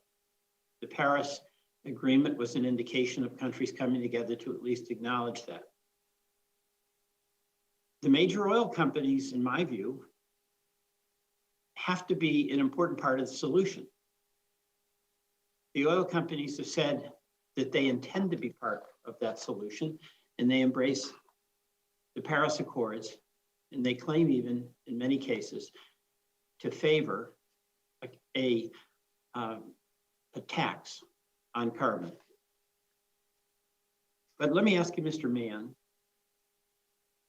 is what they've done with their capital expenditures in line with what their public statements are about wanting to go to clean energy? Mr. Desaulnier went through what their profits were. He left out, I think, how much they spent on stock buybacks, but he documented how little they spend on clean energy. Can you go through this? Because we have to make a decision as to whether we can trust what they say they want to do versus what they're actually doing with investor dollars. Yeah, well, there's no question that I think all of them have said that they continue to continue with fossil fuel exploration. They plan to continue to increase their fossil fuel reserves. And so that's going in exactly the opposite direction of the Paris Agreement and our commitment to lower carbon emissions by 50% within this decade. There's no way we can do that if we have energy companies that are still seeing themselves as fossil fuel companies and continuing to move in the wrong direction, maybe a little more slowly in the wrong direction, but they're still moving in the wrong direction. Mr. Donalds asked, I think, a fair question about the jobs that are associated with this industry. And that's of concern to me. Anytime that one of our citizens has a job, we have to take that very seriously. But I'll ask Tracy Lewis, if in fact a company is looking over the horizon and seeing where the opportunity lay, what Mr. Desaulnier again laid out was how many of our competitors, including China, are going all in on electric and they're making investments accordingly.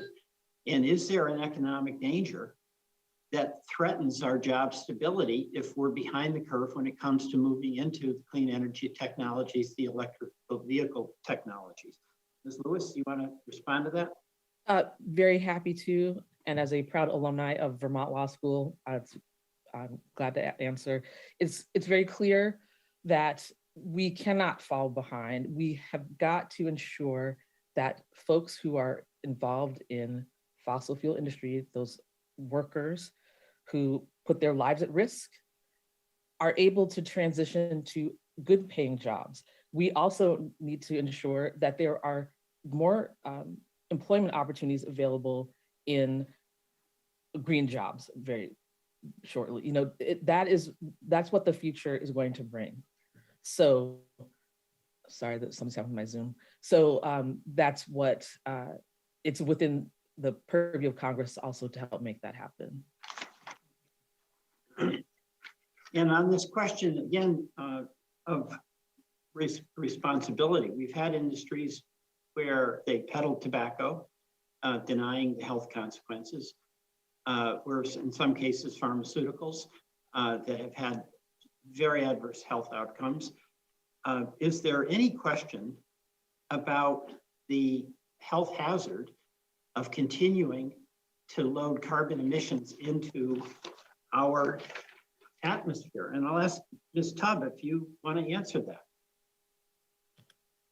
You know, I think the market will determine if these products are valuable. And currently, 80% of Americans' energy needs are met by coal, oil, and natural gas. And to me, that tells me that Americans want to continue using these resources. And until Congress tells these companies otherwise by way of law, which is the transparent and accountable means of communicating change, these companies, I think, have every right to continue providing their shareholders with value. Well, you know, you're talking about the market. You're talking about individual choice. If the only thing you can afford is a combustion engine car, and the government's there's no incentives, and then there's no investment by companies. No, individuals don't have a choice. You think most individuals would prefer to have a car, an end to climate change in these wild storms and Time has expired. fires that are out in California? Sir, it's not my place to tell Time has people expired. why. Yield back. Thank you. Thank you so much. Votes have been called, but we only have 2 more members, or we get through the 2 more members, and then we'll adjourn after those 2 members go. The gentlewoman from Missouri, Ms. Bush, who's been patiently waiting, is recognized for 5 minutes.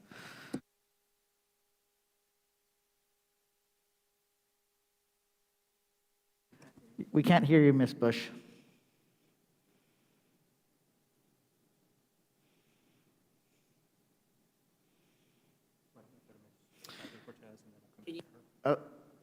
Hello? Can you hear me now? Yep, we can hear you now. All right, thank you so much. In St. Louis, and I thank Chairwoman Maloney and Chairman Khanna for convening this important hearing. When fossil fuel companies produce massive greenhouse gas emissions, St. Louis heats up. When St. Louis heats up, more bullets fly and more kidneys fail.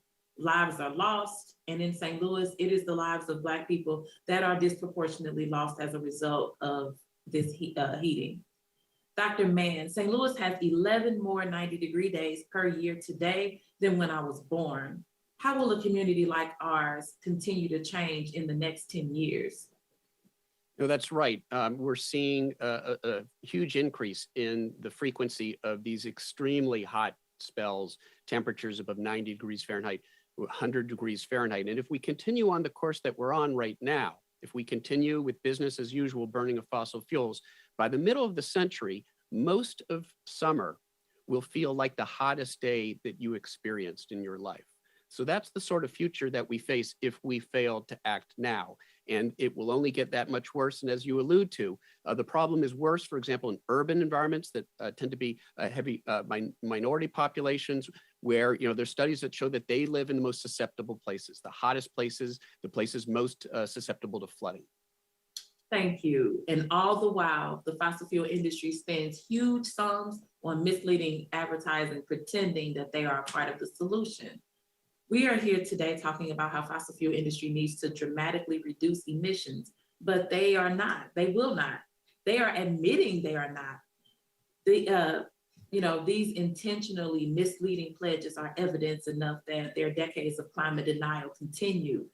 I am a Black Congresswoman with asthma. Asthma made worse by being hit and sprayed with tear gas and pepper spray. My asthma isn't a coincidence, though. A 2021 EPA analysis found that Black communities are 34% more likely to have increased childhood asthma diagnoses due to climate change.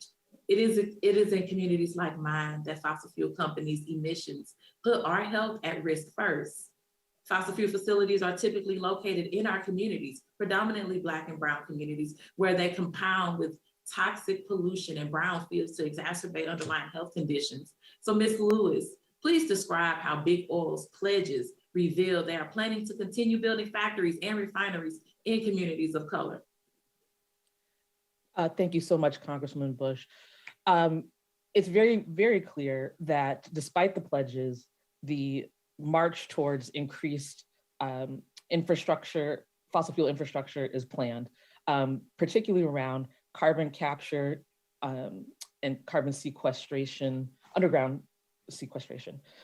Those plants will never be built in the center of town, never be built in wealthy neighborhoods like on University in St. Louis. That won't happen. They're going to be in the underserved communities where Black, brown people live in urban areas, where Indigenous people live and impact their health.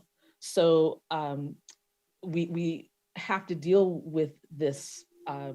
And the way that we can stop it is by stopping funding them with taxpayer dollars for subsidies for multi-billion-dollar companies. Yes, yes, and you got right to it, Ms. Lewis, because I was going to ask you, because we know that these companies aren't going to reduce emissions themselves, what do you specifically think Congress must do to intervene? Do you have anything else on that point? Oh yes, happy to add here. You know, one, keep holding hearings like this, holding companies' feet to the fire. Also, I think that you have the capacity to speed up our transition toward a future of renewable energy. And that's really key to protecting these communities that are directly impacted by the harms of the fossil fuel industry. Yes, thank you. We know that Black folks are 40% more likely than other groups to live in areas where extreme temperatures driven by climate change will result in higher mortality rates. Structural inequity, environmental racism, and climate change have made our communities lethal environments. Communities like mine are suffering from the climate crisis right now.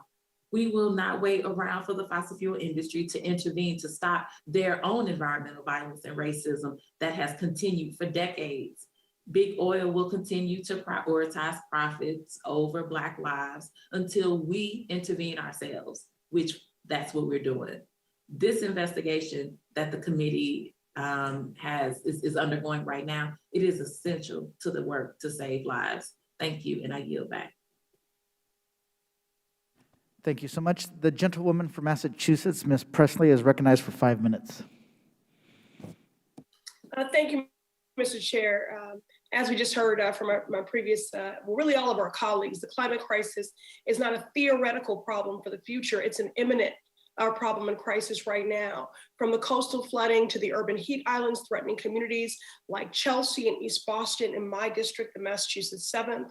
It is real and it is here. In order to confront it, we need real solutions that are proven to work and to keep our planet safe. Fossil fuel companies like to point to carbon capture and sequestration, also known as CCS technology, as a way to offset their greenhouse gas emissions, while allowing them to continue producing their toxic product at the same level. But there is little evidence that the technology actually works. Former CEO of Exxon, Lee Raymond, spoke at the 2007 National Petroleum Council Conference about the future of carbon capture. He said, CCS technology, quote, has never been demonstrated at scale. It is a huge, huge undertaking. People just assume that it can happen. You can't assume that's going to happen, unquote. Yes, yet big oil continues to endorse carbon capture. Dr. Mann, have there been advancements in CCS technology that make you believe it will perform as advertised by fossil fuel companies? No, I don't see any evidence at this point. There hasn't been a proof of concept that shows that you can use CCS and produce energy without producing carbon pollution. And as long as there's no proof of concept for that, then obviously it's not a meaningful climate solution, and it displaces meaningful climate solutions like clean energy, renewable energy. Thank you. I wholeheartedly agree. Carbon capture is not proven and its risks are catastrophically dangerous. In 2020, a CO2 pipeline ruptured and burst in Yazoo County, Mississippi, a low income and majority Black population. And because of the rupture of high pressure gases, a noxious green fog seeped out, spread through the area, leaving residents convulsing, foaming at the mouth, and even unconscious. As we approach the 2-year anniversary of the Yazoo County pipeline explosion, we must recognize this carbon capture explosion is just another example of the toxic legacy of environmental racism that has plagued our nation for far too long. Ms. Lewis, what can the federal government do to limit existing and future harms to frontline and vulnerable communities, which are disproportionately Black and brown folks from these toxic pipelines? Thank you so much for that incredibly important question. It's heartbreaking to even hear those effects of that pipeline burst. So clearly, the industries will not build if they are not siphoning American taxpayer dollars to subsidize their so-called carbon capture. So let's just end it. Let's be done with it. Let's end 45Q that gives tax breaks to companies that say they're going to build, yet haven't, and they've already cashed the checks. Let's continue to push, let's continue to highlight the harmful effects on our most vulnerable communities. And I think we can start to make some real impacts there. Right, so-called CCS, more sort of propaganda here. So big oil touts CCS and other improvement technology because they want to keep producing fossil fuels rather than doing what's really necessary, reducing extraction and production of oil and gas. Let's recognize carbon capture for what it is. As you just so eloquently pointed out, Ms. Lewis, it is a delay tactic and a distraction. And I yield back. The gentlewoman from New York, Ms. Ocasio-Cortez, is recognized for 5 minutes. I thank the chair and Chairwoman Maloney for convening the hearing. And I thank Congresswoman Presley, as well as Bush, for highlighting two very important topics, but especially debunking the myth of CCS as some sort of proven or effective method of drawdown. Exxon, Chevron, and BP and Shell all say that they support the Paris Agreement. And all four companies have made public pledges in which they claim are consistent with the Paris Agreement's goal of keeping warming below 1.5 degrees Celsius. But virtually every credible scientific study that we have found, or rather has concluded, that all four companies' pledges fall terribly short of this goal. MSCI, a prominent investment research firm, has estimated how much the planet would warm if the future economy reflected the climate pledges of each of these fossil fuel companies. So if we start with Shell and BP, these pledges may be more ambitious than other US companies, but MSCI says that if the world economy reflected Shell's pledge, the world would warm to 2.7 degrees, far higher than the 1.5 of Paris. If it reflected BP's, we'd have 3.1 degrees Celsius. Now, Dr. Mann, I think sometimes what gets lost in the public imagination is that the actual number, 1.5, 2.7, 3 degrees Celsius, may seem quite small to a layperson, maybe perhaps not a big deal. And so I kind of want to go a little bit back on the record, because in many of our hearings, we haven't really had witnesses be able to actually articulate what this means for humanity. So let's get a better sense of what that would look like and for the world. In images, in experiences, what would global warming of about 3 degrees look like for the planet and for everyday people? What are their experiences? What are we seeing, et cetera? Yeah, well, I mean, if you look at the worst events that we're now dealing with, the superstorms, the wildfires, some of this stuff feels almost dystopian. It feels like it's a view into a future apocalypse, but it's now. So imagine it getting that much worse. Imagine that we have twice as much area burned each summer in the Western United States.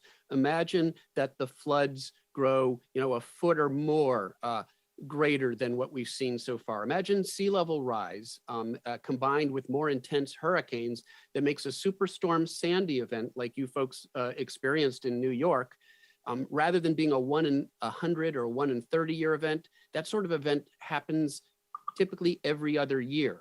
That's a possible future. We've even done some research that bear out those numbers. So, you don't have to use your imagination. That's what's so unfortunate. You can see these impacts now playing out, and they will just get that much worse if we don't act. Now, Ms. Lewis, are any of these companies, fossil fuel companies, in your view, currently making the investments necessary to reach a 1.5 degrees Celsius goal? No, they are not. And do any of these companies' financial plans for future investments put them on a path consistent with the Paris Climate Agreement either? Sadly, they do not. So, they're publicly saying that they believe in the Paris Agreement, but all of their actions pretty much indicate that is a lie. Would you think it'd be fair to say that, Ms. Lewis? Well, Congresswoman, I would call it a falsehood. Okay. But yes, your term is very correct. Thank you. I appreciate your diplomacy. And perhaps, I think that may be because the press is too good to let go. Not only is it the fossil fuel business model, but also they receive millions of dollars in government subsidies, including the 45Q tax credit, which provides companies with a rate of $50 per metric ton of carbon capture that Congressman Presley had mentioned just immediately previously. So, Ms. Lewis, what kinds of perverse incentives do tax credits like 45Q set up for big oil companies? And, I know Mr. Van Baal seemed to have his hand raised, and I'd like to give him an opportunity to speak as well. Sure. I'll just say that Congress could pass EPWA, the End Polluter Welfare Act, to address some of those concerns, and I'll defer to Mark. Yeah, the remark I like to make about all these pledges of these oil majors, they all pledge to be Paris aligned in 2050. And they don't take the necessary action in the next 10 years. In the next 10 years, we will win or lose the fight against climate change. We have to make very bold and brave decisions in the coming years to reduce emissions by 50% in 2030. So talking about 2050 is pointless if you don't have targets to reduce your emissions in the next decades, and none of these four oil majors has. Although the shareholders want them to do that because their shareholders see that all their assets are at risk. Mm-hmm. Thank you very much. Now yield back to the chair. Thank you so much. Any other members? Nope. Seeing none. In closing, I want to thank our panelists for the remarks, and I want to commend my colleagues for participating in this important conversation. With that, without objection, all members will have 5 legislative days within which to submit extraneous materials and to submit additional written questions for the witnesses to the chair, which will be forwarded to the witnesses for their response. I ask our witnesses to please respond as promptly as you are able. This hearing is adjourned.